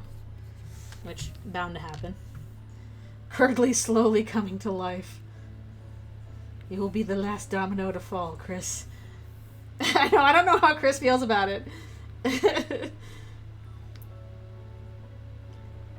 kind of feels like Birdley's development shuttered backward a little bit in Chapter 4, which, you know, that's not the worst thing ever. As far as they're aware, you know, this was a dream. It's not supposed to be this grand, you know, reshaping of his character. He is, you know, still kind of an annoying dickwad.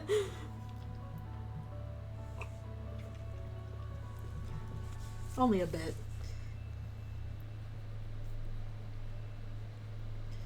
We've got to set ourselves up for festival shenanigans. Who are you going to take on the Ferris wheel? Who's going to go around and win prizes for you?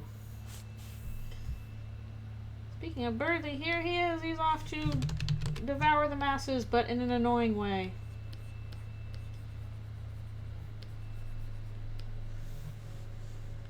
And backslid as soon as he woke up to reality.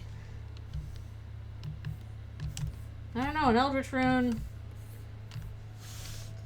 Susie's probably still the worst one to get killed by. Birdley not much better, though. Actually, still a lot better. He's just annoying about it.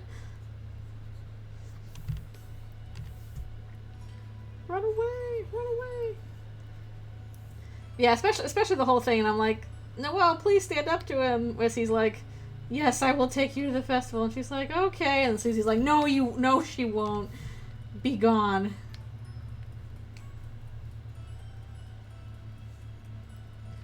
Sticking it to Carol. I'm sure we'll have time for plenty of wacky things at the festival. I'm just wondering if that's going to be happening before or after our Dark World stuff. It feels like, I know if the Chapter 4 Light World section was long, then a festival's going to be even longer.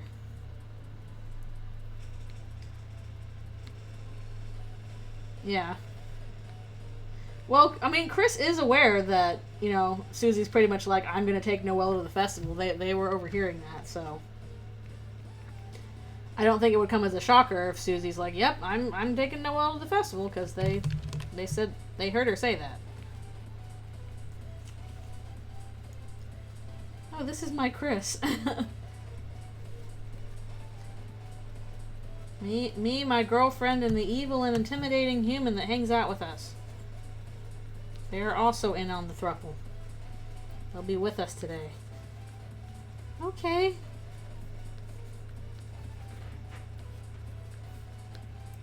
Kris, are you gonna go off and get into Tom and Jerry shenanigans with your soul again while we can have a moment, please? the soul's in like one of those carnival games. Kris trying to hit us with a baseball.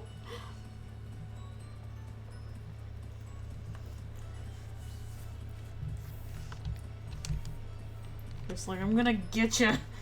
I'm trying to do things and you're being obnoxious.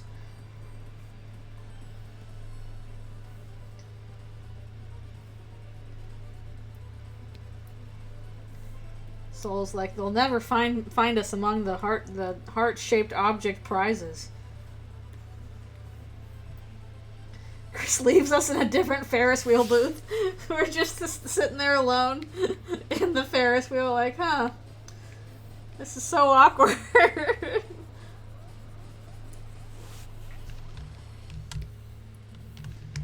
Kris like, my soul doesn't get cotton candy.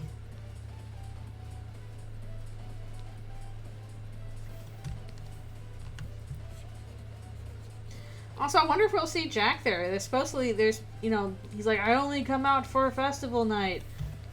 And guessing the festival is a Halloween one, because it's all fall time, and it's, you know, Fall Fest or whatever.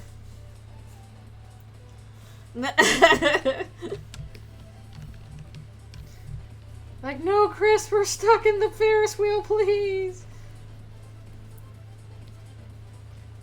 I'm sorry.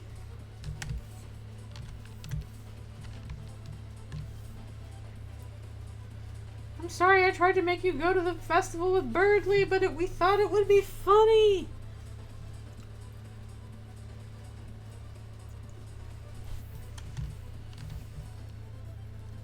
Kris is like, oh yeah, you think this is funny?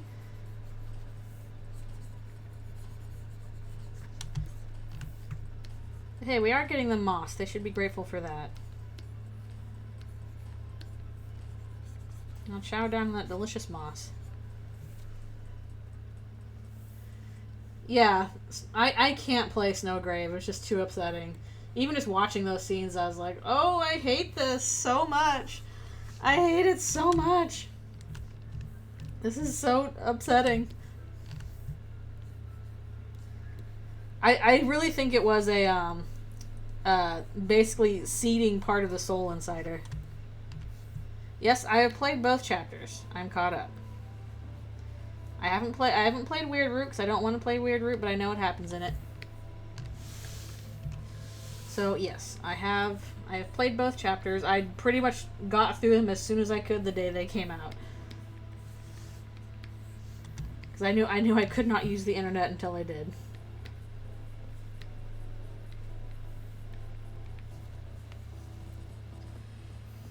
I'm so excited about Gerson. Also, I wasn't asking for Woody. I'm sorry, I was never big on Woody Theory. I'm like, hell yeah, Gerson. Gerson kicked ass. He was one of the best parts of that chapter. I love Gerson. Good choice.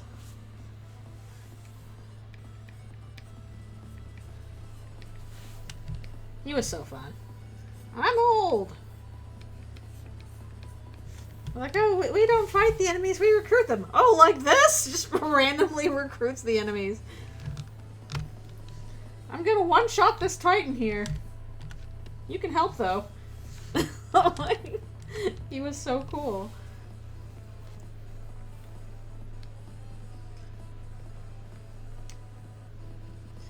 I know, he added so much.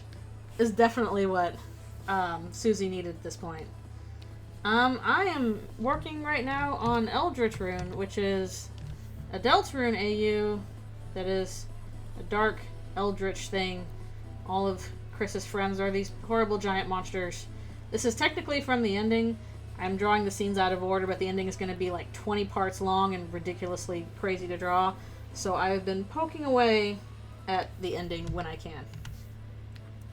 For Eldritchrune, yes. I do all of it.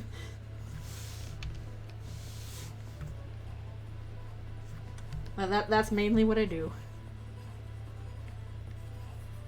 Despite my wrist problems, I keep doing it. I know. Gerson the goat. He's a turtle. Hello, kiddos. Did I miss anything? I'm so curious about some of his dialogue towards Susie in the boss battle. Just extremely fascinated by the fact that, you know, somebody gave him a shadow crystal and he's like, oh yeah, I didn't want to look at that. You can have it. I don't care. I don't need this. I'm too powerful enough as it is. Stop praying for my grandpa. He's too powerful.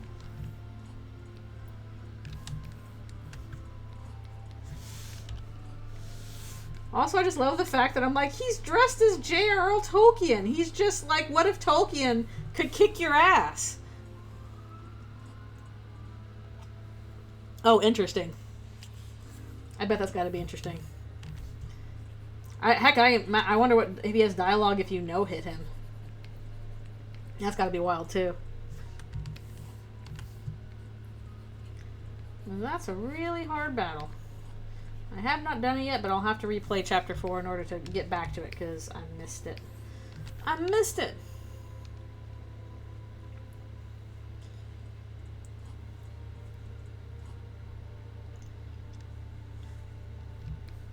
Oh, I mean, I didn't work on the game itself. I'm not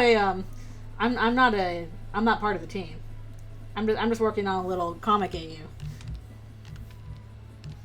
This is a for fun AU. This is nothing. I have no part in the actual game. I wish, but they already have a ton of talented artists on that team. So, Eldritchrune. Oh, well, I'm glad you like it.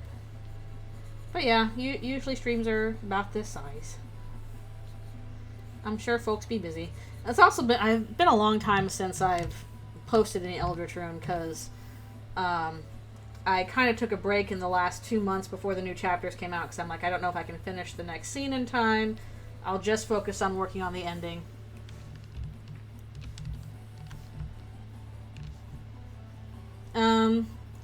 I mean, it's there. I don't think there's an official dub for it. It's just like, you know, if anybody wants to dub it, then they can, if they desire it.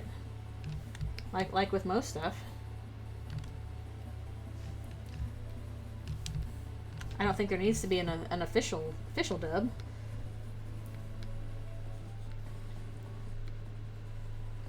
Also, I imagine people are not dubbing it very often because it is out of chronological order right now. Maybe that'll change when the whole thing's done, but I know it's a little hard to be like, oh, I've done a scene from, like, you know, late in the story, now I've done a scene from earlier in the story. How do I deal with smear frames? I mean, I don't really use smear frames in a comic.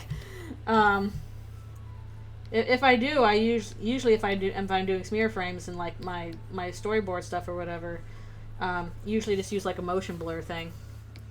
Here's the Rousey, he's showing up. That's a bit more catered towards animation though. I'm doing comics, so.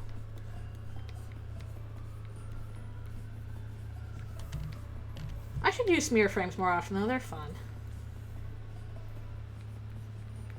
I mean, they're not super advanced. They're just knowing. They're about knowing when to do the the right part at the right time. Spooky fluffy boy. He gets to be very spooky in this part, and in later parts too. I mean, I am excited for Rousey in the ending. Finally get to show what he's really after, what he's up to, and he gets to be really scary. It's fun.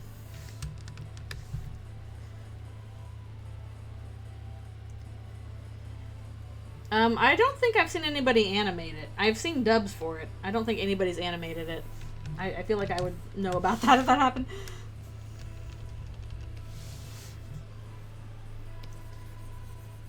I do not remember when I'm supposed to take my break. When does my break start? I forgot. I'll just do it after I finish this page. I still gotta do Kris here. Kris being like, hey, why don't you go meet my folks. Eat.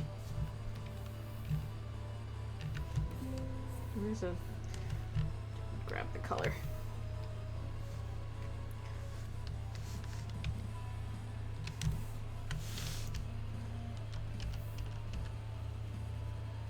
Yep, I'm just doing the comic arts for them. Not as knowledgeable about edited video.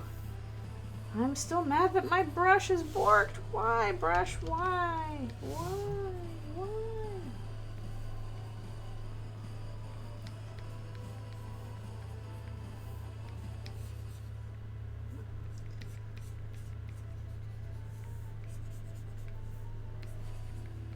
I know people have been waiting a long time for ending stuff, and sorry, it'll probably be a lot longer. I'm making progress, but the progress is still slow. At least I'll have a little bit more time to make headway on it over the summer. In the middle of commissions and all that.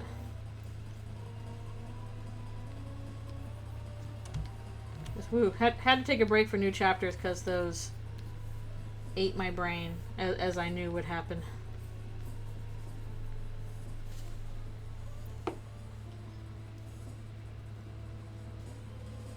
Yeah, the whole point of smear frames is to imitate actual motion blur from actual photography.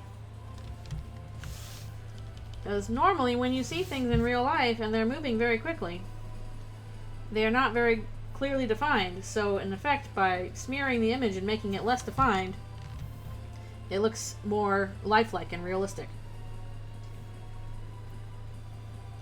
That's why I really can't stand people who are like, I took this piece of animation, put it into 80 frames per second. I'm like, yeah, now it looks horrible. Deltarune Holiday. Yeah, I think I'll lift the spoiler thing on my server on Wednesday, 2 weeks after it. Well, thank you. I'm glad that you read it and enjoyed it. Thank you.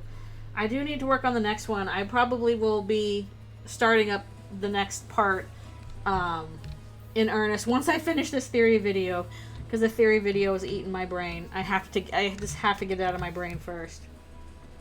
And then I'll get back to another Eldritchrune scene, which should be with rules card and K-round. It's possible, but I don't know. I need to think of what I want to do for the Spamton fight. I might focus on some other scenes instead. No, theory video, stop eating my neurons. Stop it.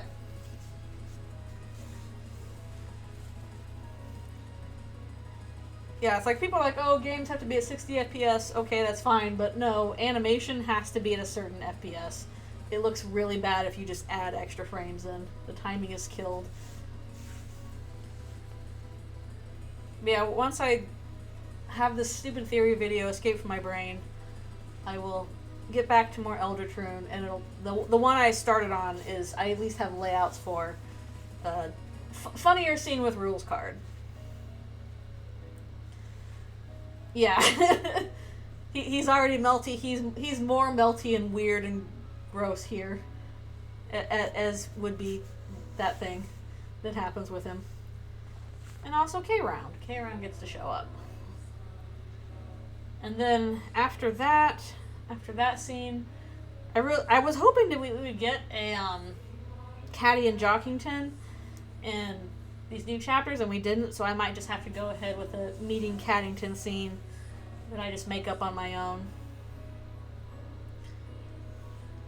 He's hot, just very weird. He was hot, but really weird. He remains just kind of pathetic in this situation.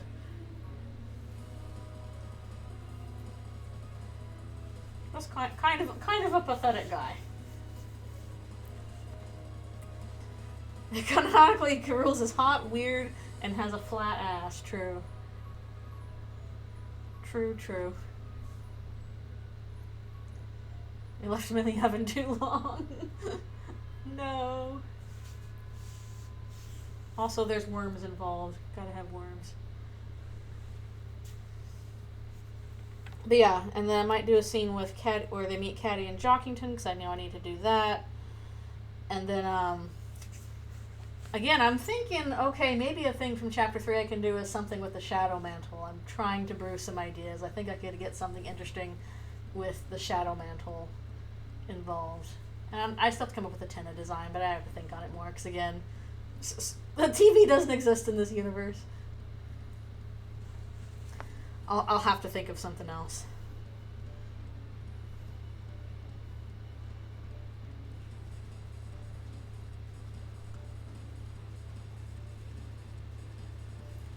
There's no electronics. No electronics. No guns either. There probably would be guns at this time period, but they don't exist here. Just to not to uncomplicate things.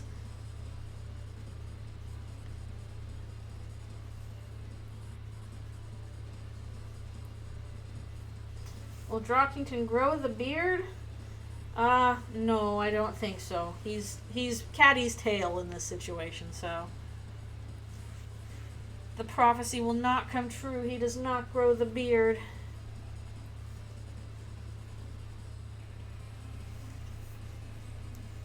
Oh, thank you.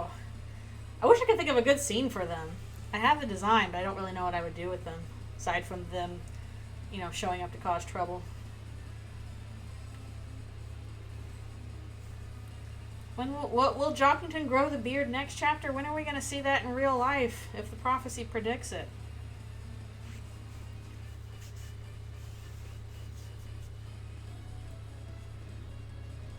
But yeah, also I need to think of, like, okay, now if I was thinking of other characters through Eldritchrune, gotta figure out Tenna. It'd be nice to figure out El Nino and La Nino. I hate the fact that their stupid articles are switched. I want to say La Nina. You're doing it wrong. Jockington beard after Chapter 7's 20-year time skip. Finally, he does it. It happens, just not on the time frame anybody expected.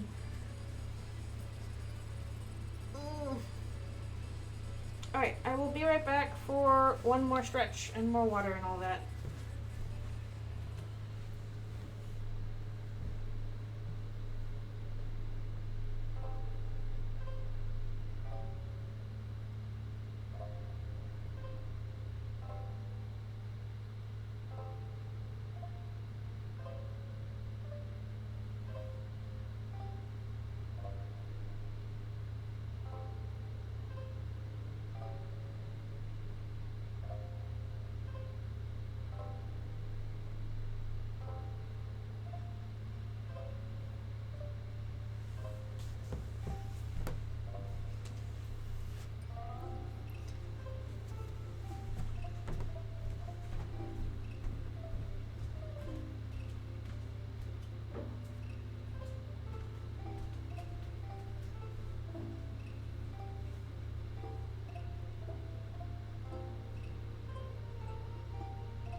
Alright, I'm returning.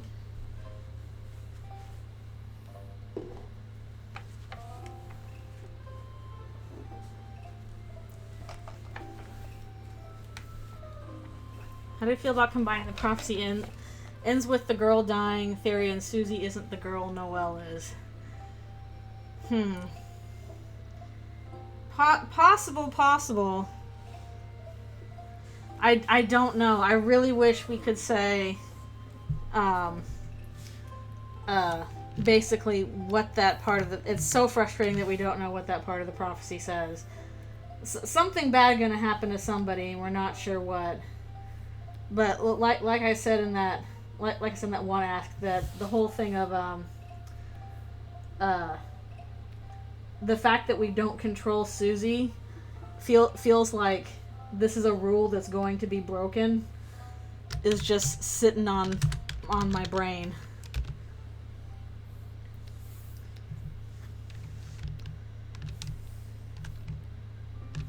Something's going to happen in that regard.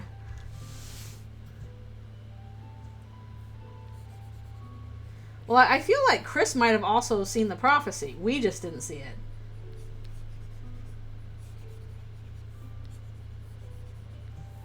Just, I feel like everybody is in on it except us, the player.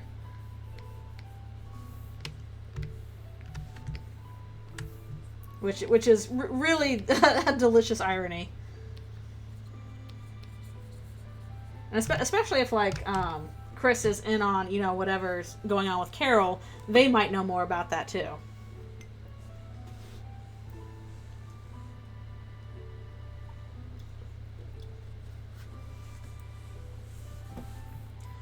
Sham doesn't really use he, him pronouns. Sham seems to use they, them. But we don't know what's going on with Sham either. Something's going on with Sham. I have a Sham plushie though. So cute. We don't know how Sham lost their eye either. It could have just been like they are a really, you know, tattered. They look like a really tattered toy in real life anyway in the light world. So it might just be a Velveteen Rabbit situation if they just lost body parts over the years because they're so old and worn. Yeah, I don't know what Sham is up to. I don't know. We're supposed to get something cool once we get more shadow crystals, which is why I still have to beat dang Night. Although I do wonder, depending on how many shadow crystals there are, if it is possible to just like, okay, you can't get past the Night, you don't get that one, but you could get another potentially shadow crystal in chapter 6. And that will still get you 5. I'd be down with a cool boss fight with Sham, personally. I'd like that. I think that'd be really crazy and cool.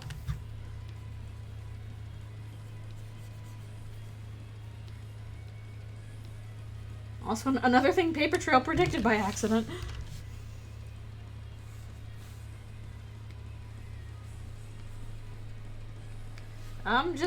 It's fun to come up with weird, creepy designs for this AU. It's just, I've never been much a designer. I don't think that's my strong suit, but it's fun anyway. Yeah, I think it'd be really fun if Sham got to be a boss. I would be down with that.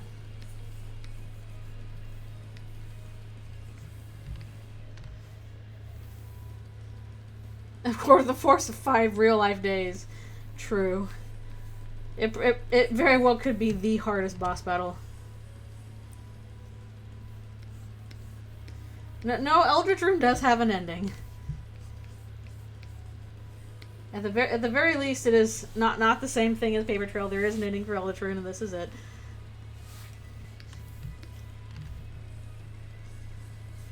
Sham, why would you stab us in the back? Why? What's going on with you? I don't know. Sham is very nihilistic about things. But even just like, getting, you know, the Night Shadow Crystal, like, oh, wow, you did that? Huh, I didn't think you could. Interesting. Let's see where we go with this kind of thing. Yeah.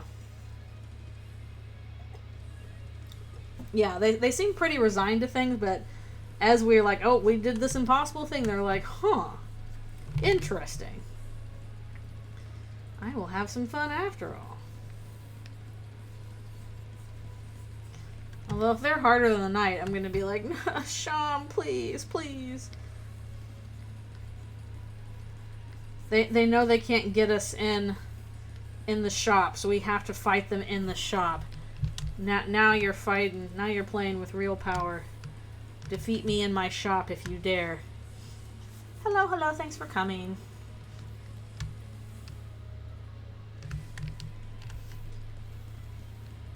I don't think if Sham is more difficult than the Night. Oh, Jevel's hard. I've beaten him, but I've beaten a couple times, but like each time, I struggle. He's really difficult. Yep. Oh yeah, like, even just getting the Night down a quarter of the health bar. Good grief. How much money have you given me? Now it's harder.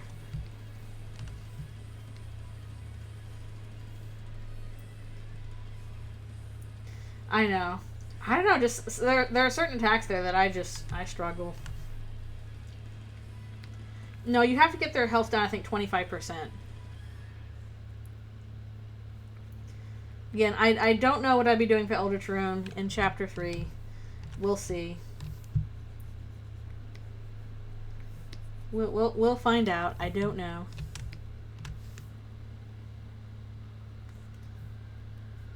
At the very least, I think I would know, like, Tinna's, whew. Again, I think I would know what Tinna would act like as, like, Tinna's thing as a god, but I don't really know aesthetically how that would look. I'm not good at video game. That's why I struggle with the bosses. I want to beat them. And I can, like, see people who are good at it. I'm like, okay, I understand the mechanics of it. I understand what you're doing. And then as soon as I try it myself, I'm like, bleh.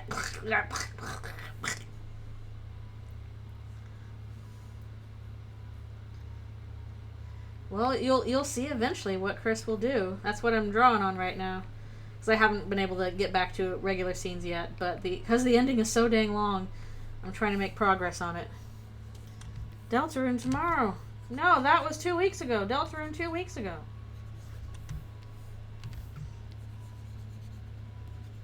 I should do another picture of Alfie's. I haven't photographed her since she was doing her little Deltarune tomorrow thing.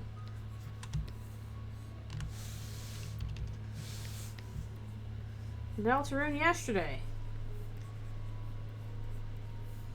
Deltarune 2026.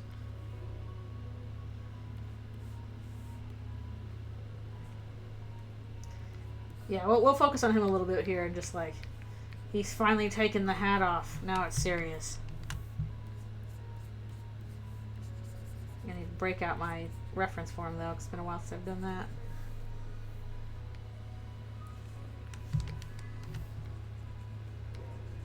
Again, he gets to be scary and cool in the ending. Finally, like, oh. Yeah, when the mage hat's off, that's when you get all the fire. Spooky demon guy. Now it's serious business time. Basically, when he has the hat on, it's kind of just like a weird void. And then, as soon as the hat's on, that's when the flames come out. Magic demon hat. That's just what demon hats can do.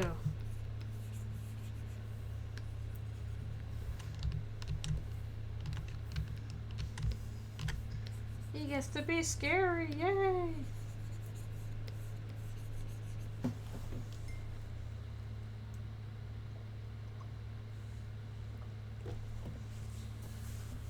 He makes great money. I know I gotta have at least one other Sham scene, probably towards the end before the ending, with Kris and Sham. This is not spoilers for the game. This is an AU, and it's pretty different from the canon itself. Extremely different take on the characters. So if you're worried about being spoiled for the game, don't be, because this is not spoilers for the game. The spoilers for the comic, yes, but not the game.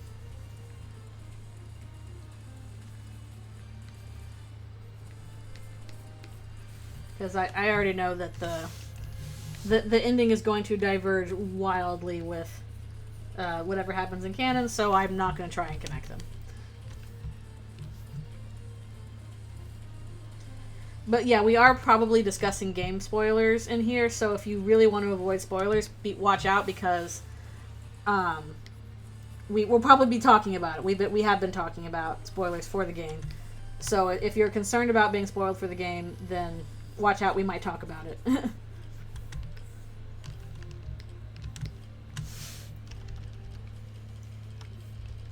The comic will not show what's happening in game, but we might be like, blah, blah, blah, then this happened in Chapter 4. Because lots of things have happened. Many cool and important and scary things.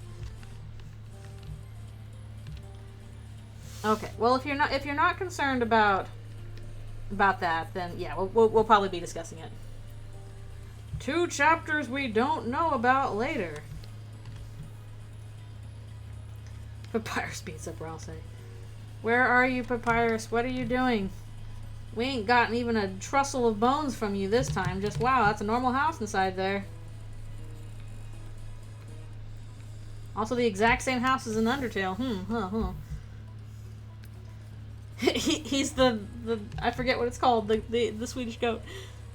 Glocken something. Oh jeez, I hate upside down fights. Papyrus is Kris's art therapist. Now what do we do with our trauma, Kris? Hide it behind this tree. Okay.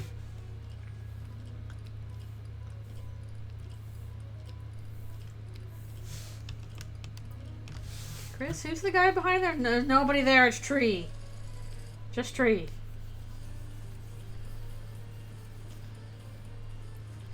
The art therapy didn't help.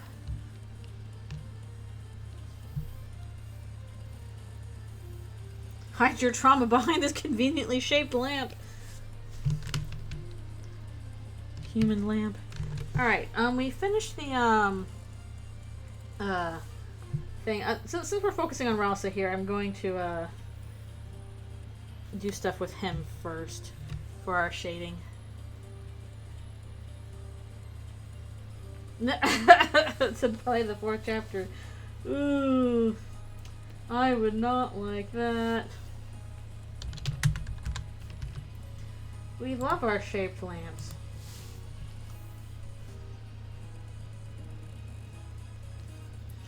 There's some aspect of Omori similar to Deltarune. We don't know what. What it is, we don't know.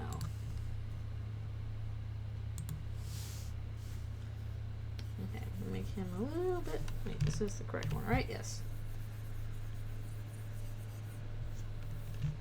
We're working on shading him first.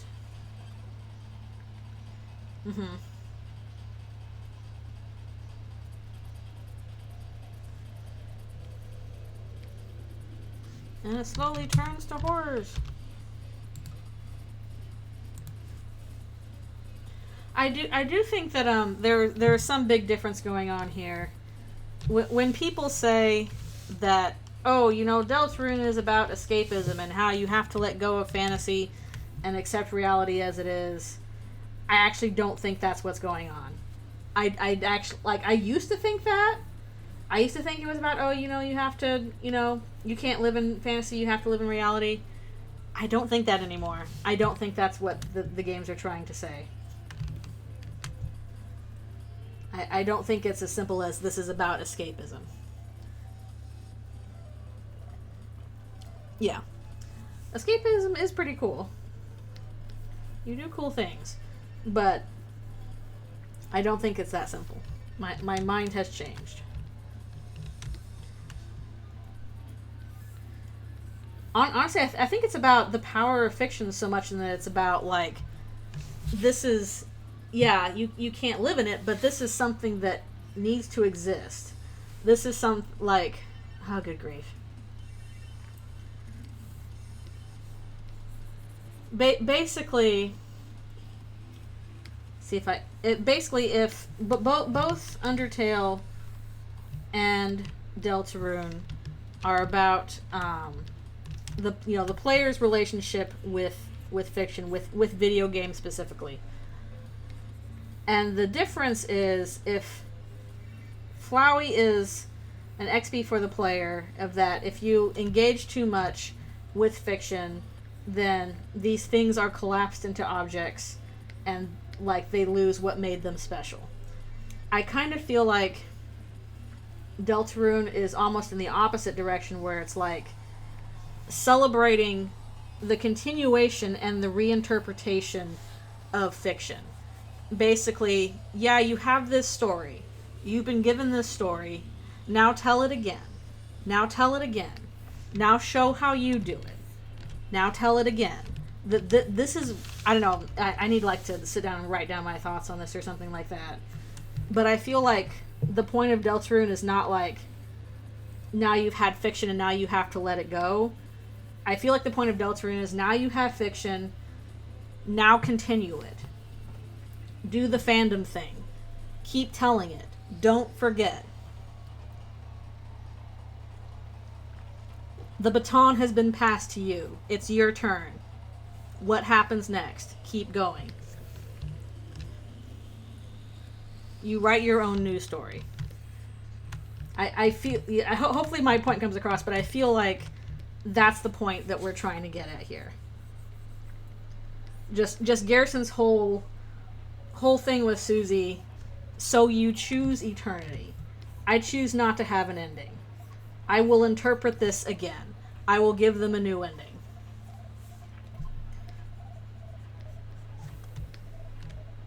Oh, and Eldritchrune, she's getting her snacks. I can go back to one of the other pages. She was chowing down on some people. Yeah, especially stuff with Susie and the Gerson fight. I thought that was a really interesting take in terms of, yeah.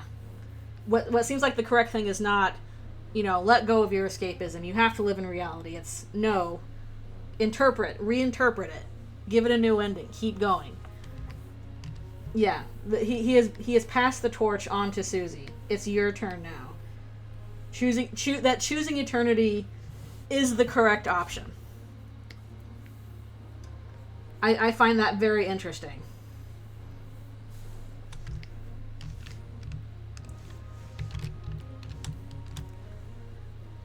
Yeah, it shines a light on Susie's life, yeah. So, I hope that's the direction that it goes in. I hope I'm reading it right, because I really like that as a direction for the game, rather than just, this is about escapism, and you can't live in escapism, you have to live in the real world.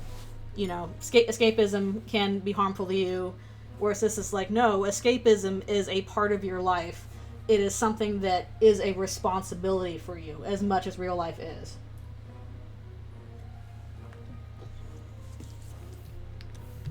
Yeah, someone had to see that power in her before she could see it in herself. The line that really struck with me was like, you're the first teacher who didn't make me feel stupid for not getting it.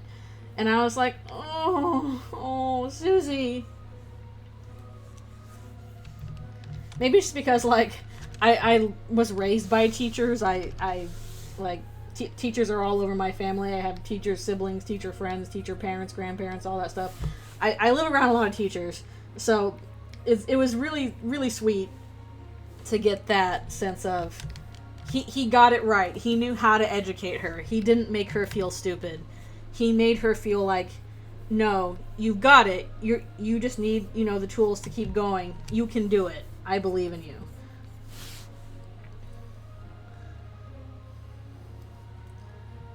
Yeah, you are the dragon. Interesting.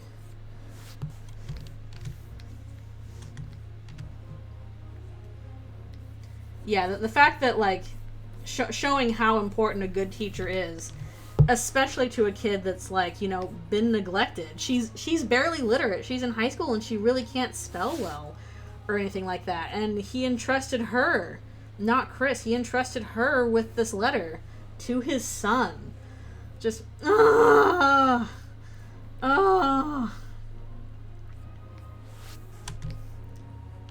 And she does her best to transcribe it for him. Just, I love them.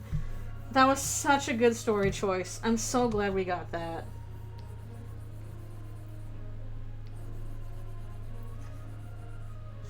Yeah, exactly. We have this legend, this thing has become Lord of the Hammer, has become Dragon Blazers, will become whatever way Susie tells it next.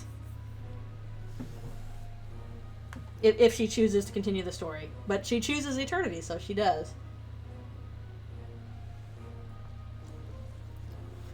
I know.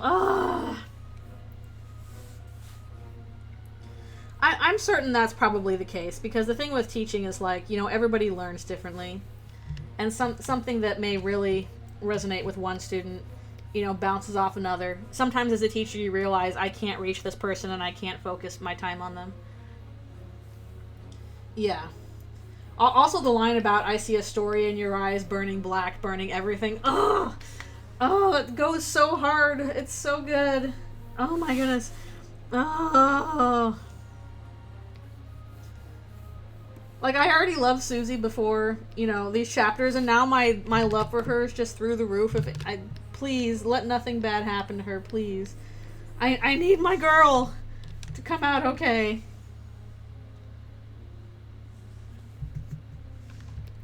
Yeah, that would also be really helpful to Alfie's, because she's clearly, you know, struggling with, oh, am I a good teacher?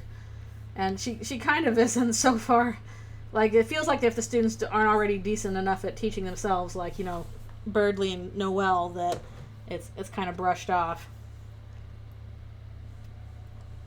I'm sure Toriel does fine, but also she's teaching a much younger class. It's really hard to teach teenagers. Let Susie have all the cakes and stump salsa. Also, let her have ham sandwiches. Is that why she was banned from free ham sandwich day? They were just like, you're bad. You don't get free ham sandwiches here at free ham sandwich day. She didn't even do anything. They were just mean to her for no reason. Why did they ban her from free ham sandwich day? I'm gonna kick all the asses of the people that she lived with. You fools! You failed to see the Susie right in front of you. Yeah, Alfie's would struggle with the real public school, unfortunately. Ham sandwiches should be Susie's revivement, only for Susie. Like, they're just regular healing items, but they revive you from swooning if you give her a ham sandwich. Also, I should probably take my stretch breaks soon. I have no clue when I did not keep track of when my stretch breaks are for this one. Her ass is not keeping track of the stretch breaks. Yeah, Kris likes the chocolate. And then they throw that curveball at us with, what is Kris's favorite food? Not chocolate, it's pie. You idiot. Also, what kind of pie? Is it just butterscotch? Any pie? Sorry, Kris. And then they're like trying to tell you, like, it's pie. Player, it's pie. Player, he doesn't like the lizard anymore. Player.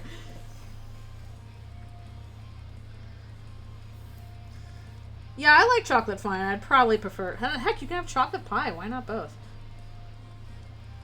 I know, Kris, I gotta pick fast as timer. Player! Player, please! You're gonna screw this up. You don't know anything.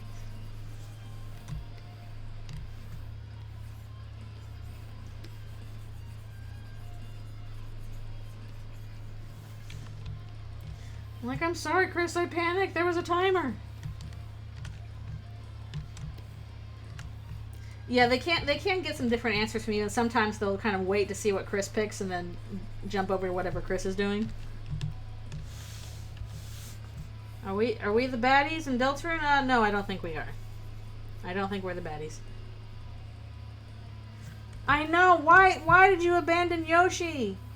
Asriel, don't. Come back to a green lizard. Kris, stop moving my cursor.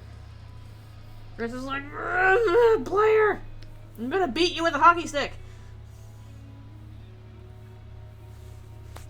Okay. Alright, we started on the shading.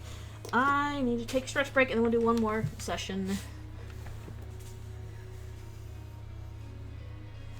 Just, oh, what mean questions.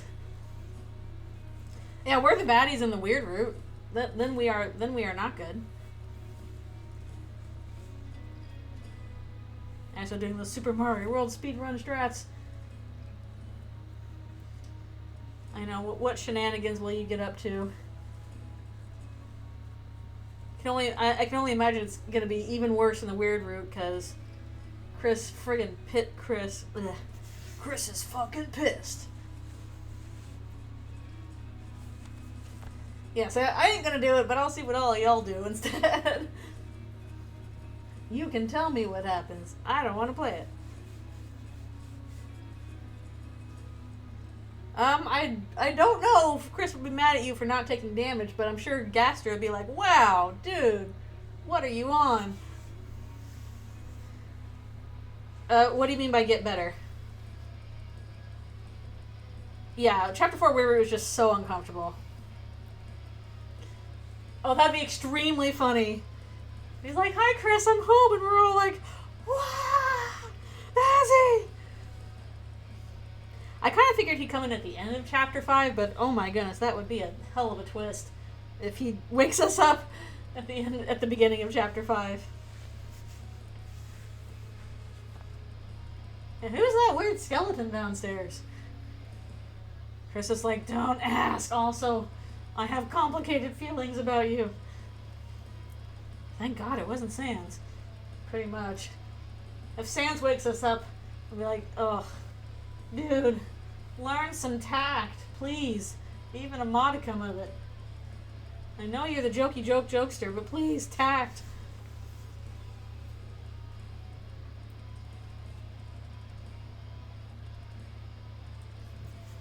But yeah, basically, if you didn't harm Birdley and all in chapter 2, he's fine. He's just doing his thing. If he lost his arm in chapter 2, then he's in the hospital because his arm still won't wake up and it still isn't working.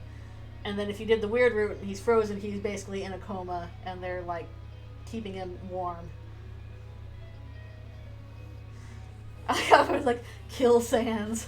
The one thing we and the player and Kris agree on, kill Sans. Kick his ass. Kris, I've trained for this for years. He only has 1 HP, Kris. Let me at him.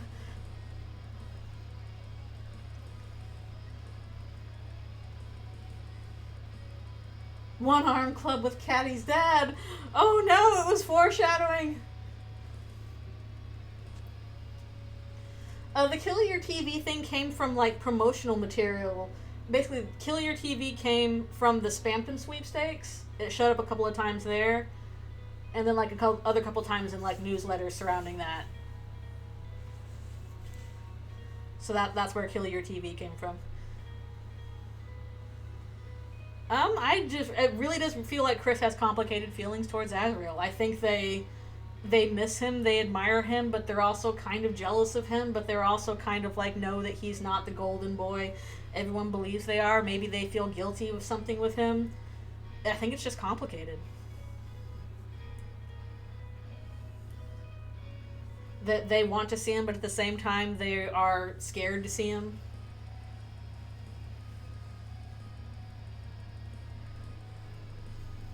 I have 1 HP too. It depends on what you count as HP.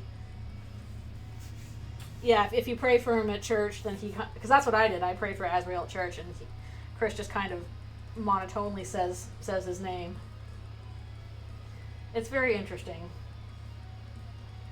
They miss him, but there's something about him that's making them anxious about him.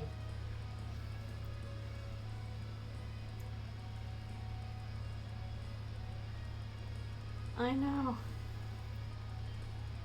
Also, Susie's like, here, you get the Susie prize. Why does your brother have all the prizes? And just knocks over his star and gives it to Kris. Oh. Yeah, and I feel like, I feel like they've got this situation where, everybody's put Azrael on this pedestal and kind of ignored Kris. But Kris is also like, but yeah, Azrael is a really good guy, but I'm upset because he's a really good guy. He's kind to me, but also this isn't fair, and just, it's complicated. Okay, I will be right back for one more stretch, and then we'll do one more session.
Right back for our last session. It's the circle of moss. And it moves us all. Tree egg.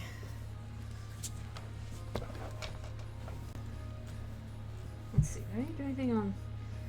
I think I might just need to... It's supposed to be kind of a silhouette, so I can... Just do a little light thing here. Kris, what did you see behind the tree that traumatized you?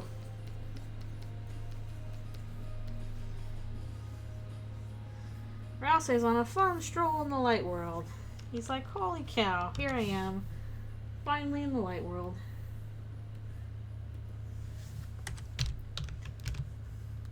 Sure, nothing will go wrong with this.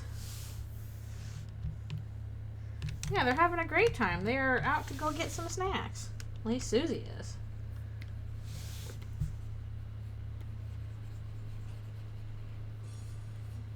I think there's some special lines here, aren't there? Can't tell. No, I don't see any.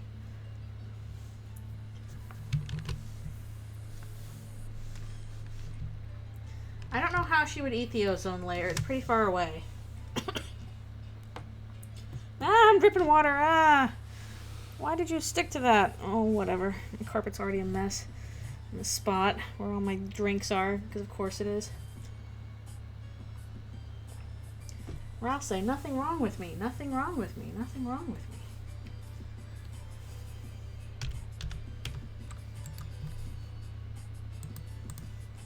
Nope, they're off for snackage.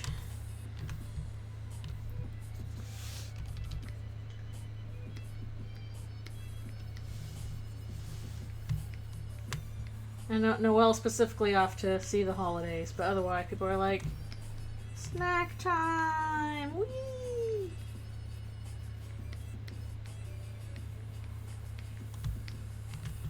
Ah yes, to get cookies. The cookies are in fact human shaped and human sized and full of human meat. Those cookies.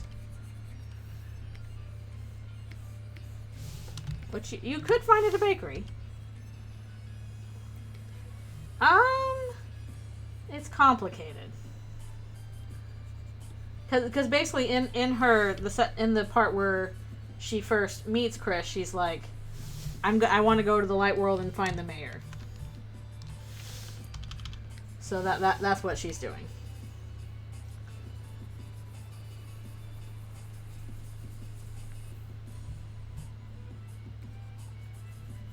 See, they tried to beg for their life by offering baked goods, but Susie's like, I'll take both. I'll take your baked goods and your bodies. I'll have all of them. They got a whole eldritch horror on the asses. They do.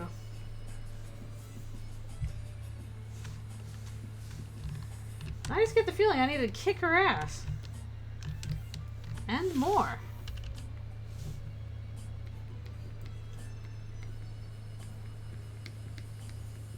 Yeah, when I was first drawing the part with Carol, I'm like, oh, this is, maybe it's a little harsh. This is a pretty brutal death. And then I get to chapter 4 and I'm like, nah. she can just suck it. Too bad. Maybe you'll get more nuance in the later chapters. Probably will. For now, you get the brutal death. You get the stomp and chomp. And deal with it.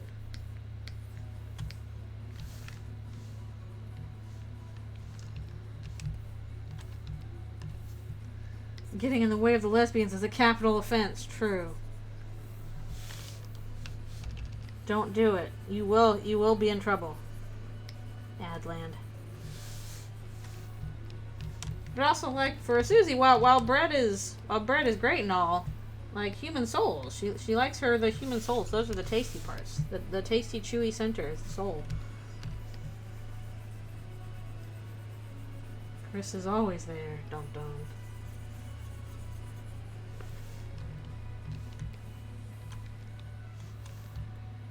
You gotta take off the hat and then reveal the scary face underneath. Actually, I should probably bring up my my reference for that Where are you? Where are you, reference? There it is. Just gotta see what's going on. With that, because I don't remember how I drew it before in the past. That's why we have references.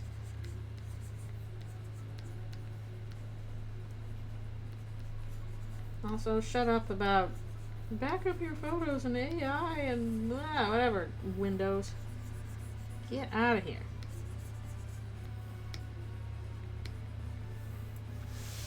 I'm kind of wondering if, like, because, like, I'm pretty comfortable sharing, like, the first half of the ending on stream. I'm kind of wondering if I should hide, like, the latter half of the ending, because that's where the real spoilers come in. Basically, I'm like, should I reveal what happens between Ralse and Kris on stream?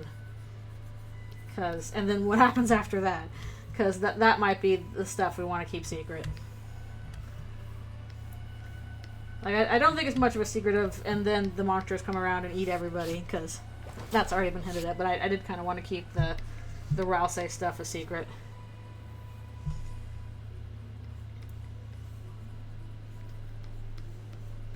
Because it's fun to keep people guessing.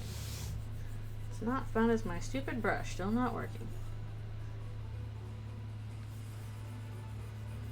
Bring me a sister, the nicest sister you have, evil Eldritch dear. And the thatched roof cottages. Yeah, I guess I can stream like a background on stream, because that's not really spoilery. Characters, yes. Backgrounds, no. My little sister is an eldritch monster.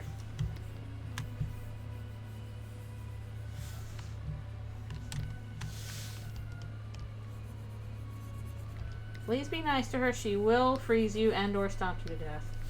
She is faster than you and can freeze her opponents. And I guess that's the new meme.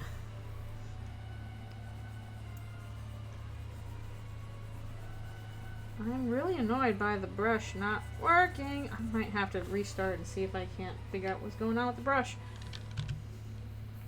She's faster than you and can smell fear. True.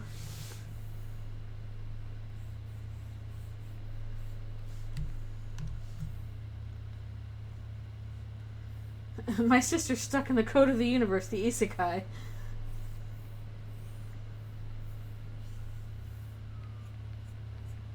Help, I was transported to another universe, but now I'm stuck in the code and I can't get out.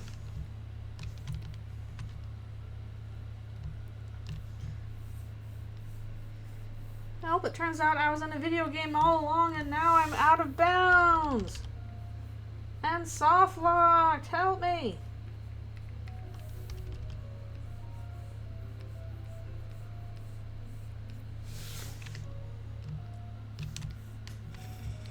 That'd be really scary though if you were got out of bounds of the universe. Not even in like a, you know, backrooms way, but just in like there's nothing.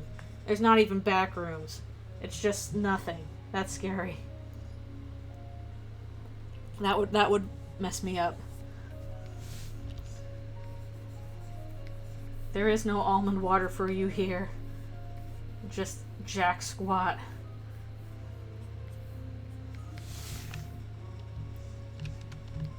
Okay. On to eyes, I think. Oh wait, no, we can do the white flames. He does do that sometimes, but mostly he jack climbs. Wah wah.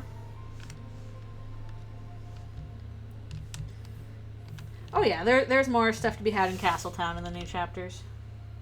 You're taking too long. I want to see Jack in Castletown in the new chapters. I sucked at You're Taking Too Long. Because I really thought, I was like, oh no, I am taking too long. When he shows up only at scripted parts. Yeah, the chapter 4 recruits were so odd.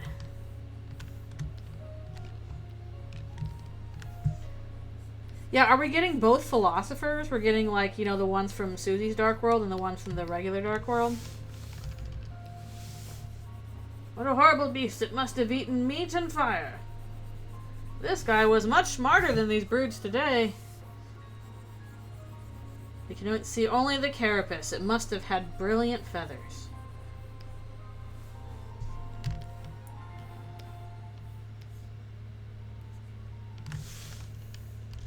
I thought the thing we can't get into the school at the end of chapter 4.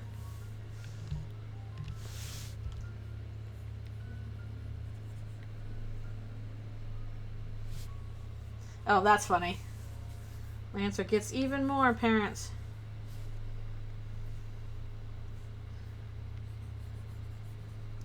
Yeah, even then, Susie's like, oh, Jack's too big, we're going to have to move him later.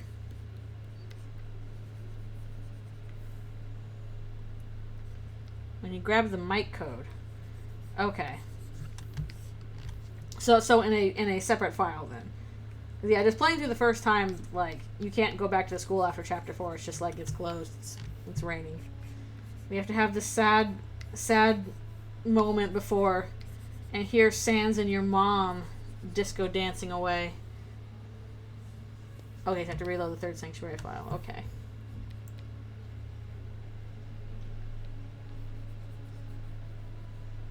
All this reload file stuff. 'Cause, yeah, I still haven't, I have not gotten the mic room yet.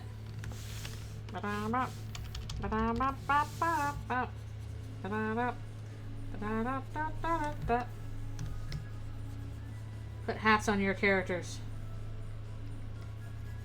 I was expecting there to be a lot more cat petter stuff in this chapter, and there really wasn't.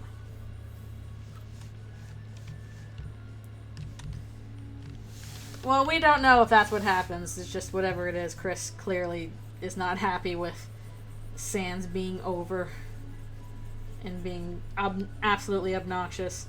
And Susie clearly didn't like it either. Which, uh-oh, what's been going on with her? I'm really afraid that, like, she's like, oh, this looks familiar and I hate it. Goodbye.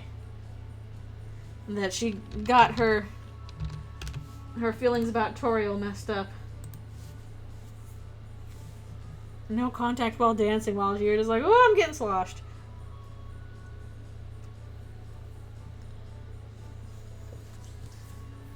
Yeah, there's her family is not in good condition. Susie's played Undertale.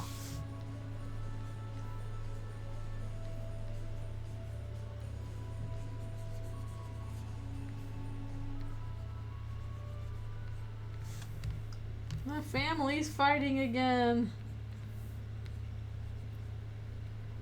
But it's because the thing is, like, she wasn't even, you know, Toriel wasn't even being violent or anything. She was just clearly, you know, clearly drunk.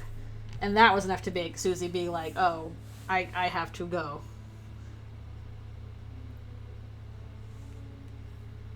Aww. It's so sad. And the thing is, like, Toriel didn't have any reason to suspect that, you know, oh, my kids are in danger and going through some horrible trauma right now. She's like, oh, they're fine. They're with their friends. That's good. I can hang out with this guy. And I feel like if she knew, like, how Kris and Susie were actually seeing that last night, she might be really mortified, but she just was not. The town is small and you know everyone. Yeah, we looked at the thing. There's no indication that the tires have been fixed. She's like, that's your mom's car. Cool. Were the tires fixed? I don't know. Not by Undyne. I kind of suspected as much.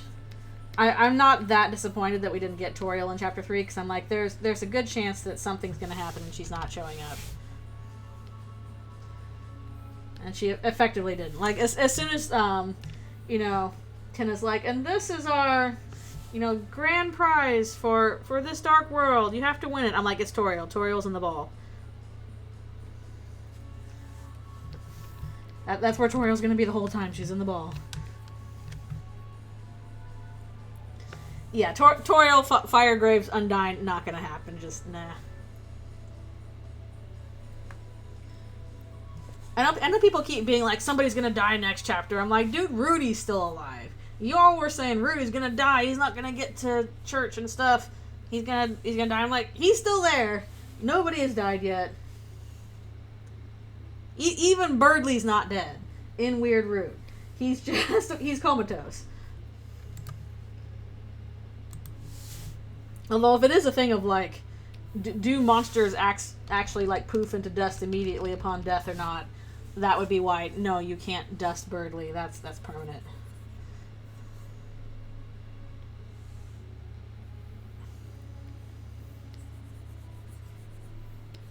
That, okay. I need to look at my roughs for this, because I don't remember what I had here. No venison for us. I don't know. I think... I don't know if Rudy's gonna actually die, but I feel like the threat of him dying is going to be enough to motivate Noelle to take action. I don't think he has to die in order for, like, something really bad to happen. Is basically it. This isn't it either! Oh my goodness, what is going on with my stupid thing? Good grief. Okay. I'm a little annoyed at my brushes. I have no clue what's going on with them. They're all tapered! They're not supposed to be tapered. I mean, we literally saw Susie knock one out. She's like, I'll make a dark world. There it goes. Everyone can.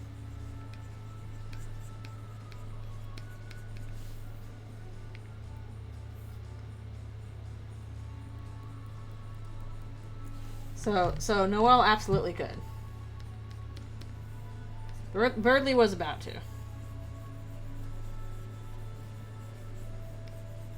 Maybe I should do the thinner one for this.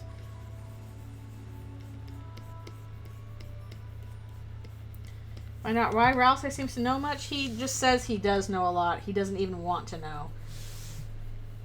Definitely disproved Rousey's secretly evil. Like, no, he's just really upset about what's going to happen. He knows a lot about the prophecy. We don't know why. He does not like the situation.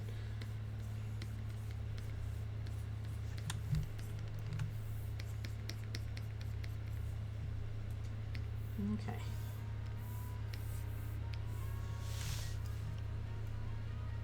A dark will come, ego raptor, I think.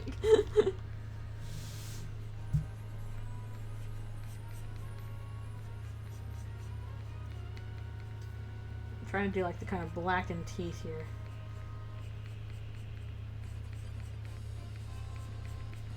Did I miss something? Something seems weird about this. That's the joke.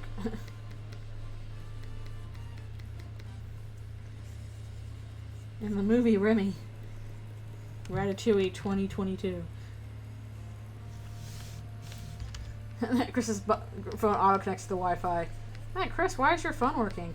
I did find it interesting how, like, apparently after the phone calls in Chapter 4, Kris deletes their contact info. Their recent call info. That's interesting. He's like, you ain't looking at that player. That ain't for you. I'm so mad about my brushes. Who do you think you are?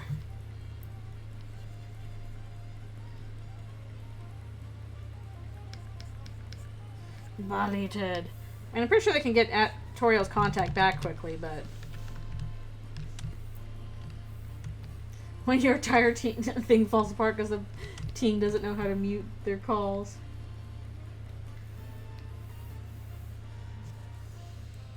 At least they can call asking about being a dumb baby. Wait. What is happening? All of a sudden my brush fixed itself. Look at this. Look at this. It's normal now. It's normal now. What happened? Was there a hotkey I was pressing? What happened here? What happened here? Technology? This entire time I was struggling because the brush was not working properly. Now it's like, now it's working. I mean, thank you, but also why? Good friggin' grief. Literally, I just wanted this one brush. Yay? I have no clue what changed. All of a sudden, I'm just like, oh, it's doing it at the edges properly as opposed to tapering. It's not tapering anymore. Why is it not tapering anymore? Just felt like it. I mean, thank you, but also shut up, you stupid program. I don't know.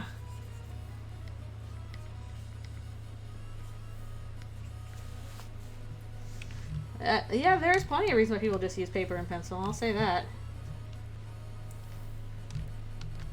Also, it's could just be my keyboard sucks still. Oh, 50.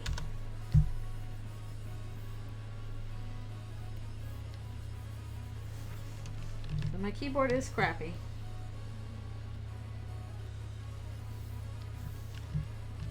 It's scary. Finally get to see him with the hat off. Hooray! I didn't do that? Oh, that sucks. I didn't put this on the correct layer. Okay, that's fine. He's inverted. Watch out!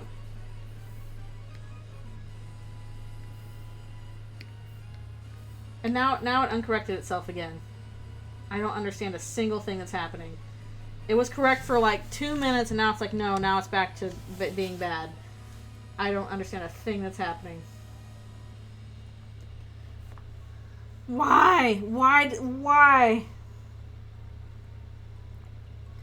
I know. People are like, where's Ralsei's hat? Can we give his hat back on? And then the Jack guy's like, I'm sorry, I lost it forever.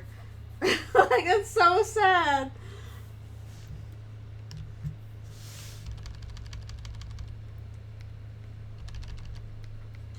What do you mean you lost it forever?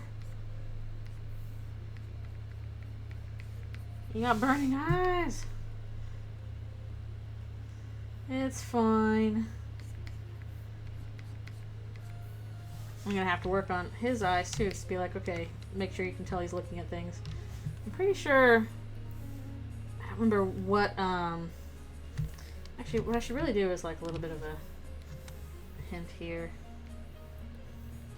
Like a little bit of white. Just a bit, please. It's starting to come up or something.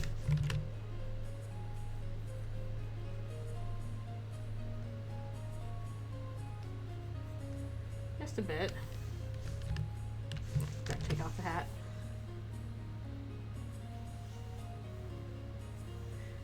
No dry erase markers, good grief.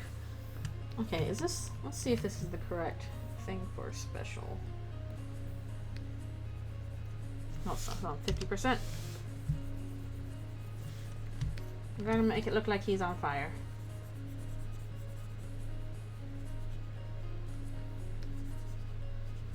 Baby, you're a firework.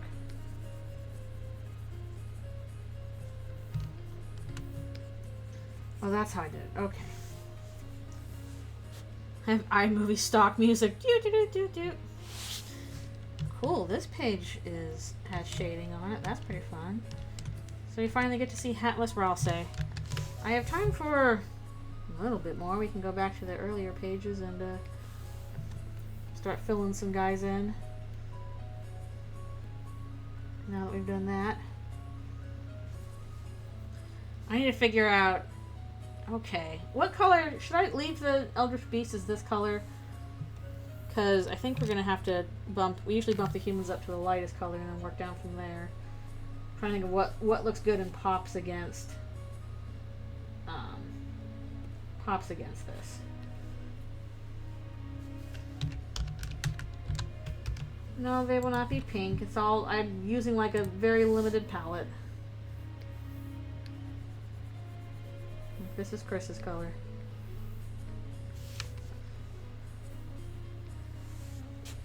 Yeah, she's off for food. Kris like, sure, let's go get you a snack. And by a snack, I mean people's.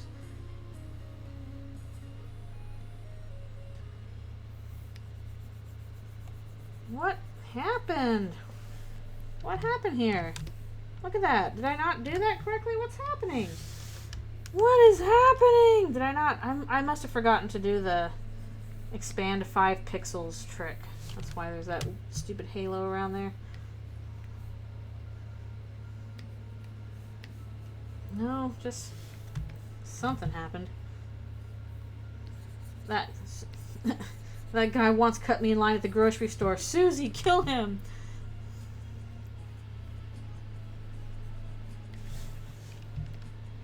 It's annoying.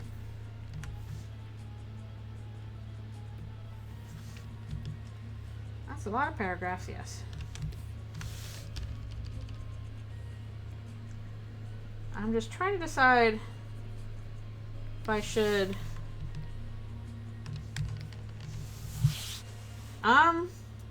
Well, what do you think? Because, like, I would say it's about as happy an ending as you can get, but that depends on what you would consider a happy ending. Literally, it's funny because literally the last lines of the comic are a happy ending. And how you feel about that may determine whether you think that's true or not.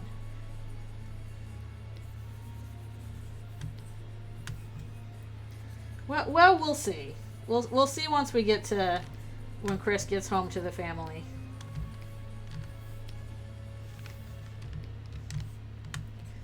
Although there is a, if I pull up the later one, let me see here. Which one was it? Eldritchrune ending. I think this was like Dragon Crossing 2. Yeah, you can see here Kris unbothered by Susie chowing down. So, hi Mom, I made some friends at school. So Kris unbothered here, if that answers your question a little bit, but it might change with their family. Oh yeah, Asriel jump scare, by the way. He's here too. Like, what the heck? Don't eat us, we're all bones.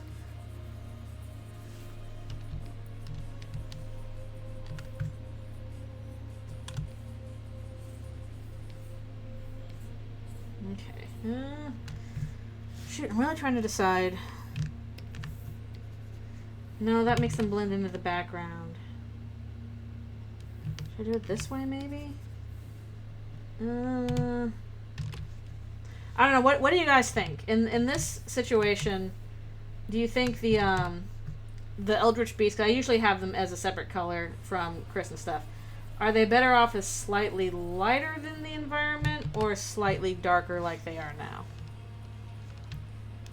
Also, again, this messed up. Why? Why? I must have forgotten. You like darker? Okay.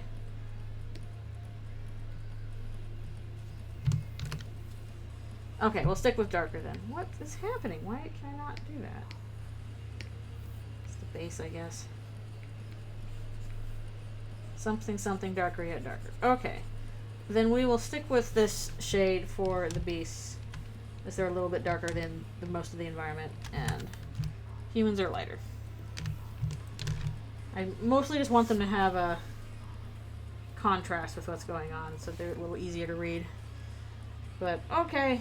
Oh my goodness, it's time for me to stop now. At least I got shading done on this one, with just where I'll say there, being spoopy.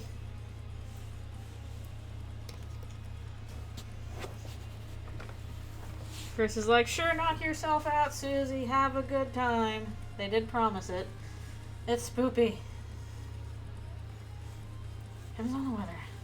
Yep. Oh, I've still got plenty of stuff to do. Mostly go... I gotta call my dad for Father's Day and say, hi, Dad, you're cool. Because he is. And then I also need to work on that theory video. I really want to try and get it out by the end of this week. So that would be super cool. Wish me luck. I hope it doesn't suck too bad. I'll do my best, because I've never done that before. So watch out for crack theory video in the future. Dun dun dun on my YouTubes. I will work on that more this week though. It should be fun. thank you guys so much for coming to the stream and for chatting with me. It's always fun. I'll probably be still doing more of this, one kind of Eldritchrune or another next week. I still don't know what I'm going to do for a game on Friday. We'll figure it out. Maybe more Deltarune. Maybe I'll do like Mother 3 or something, depending on what I can do. But yeah, super appreciate y'all being here. It's been super fun. It's been super fun, and you all are super cool. So yeah, I will go stretch and all that. Thank you guys so much for coming to the stream and chatting with me. It's always a fun time, and got shading done, so that's pretty awesome. And yeah, however, I hope the rest of your day goes pretty well and that cool things happen to you. And yeah, I will see you guys all next time. Alrighty, I'll see you later.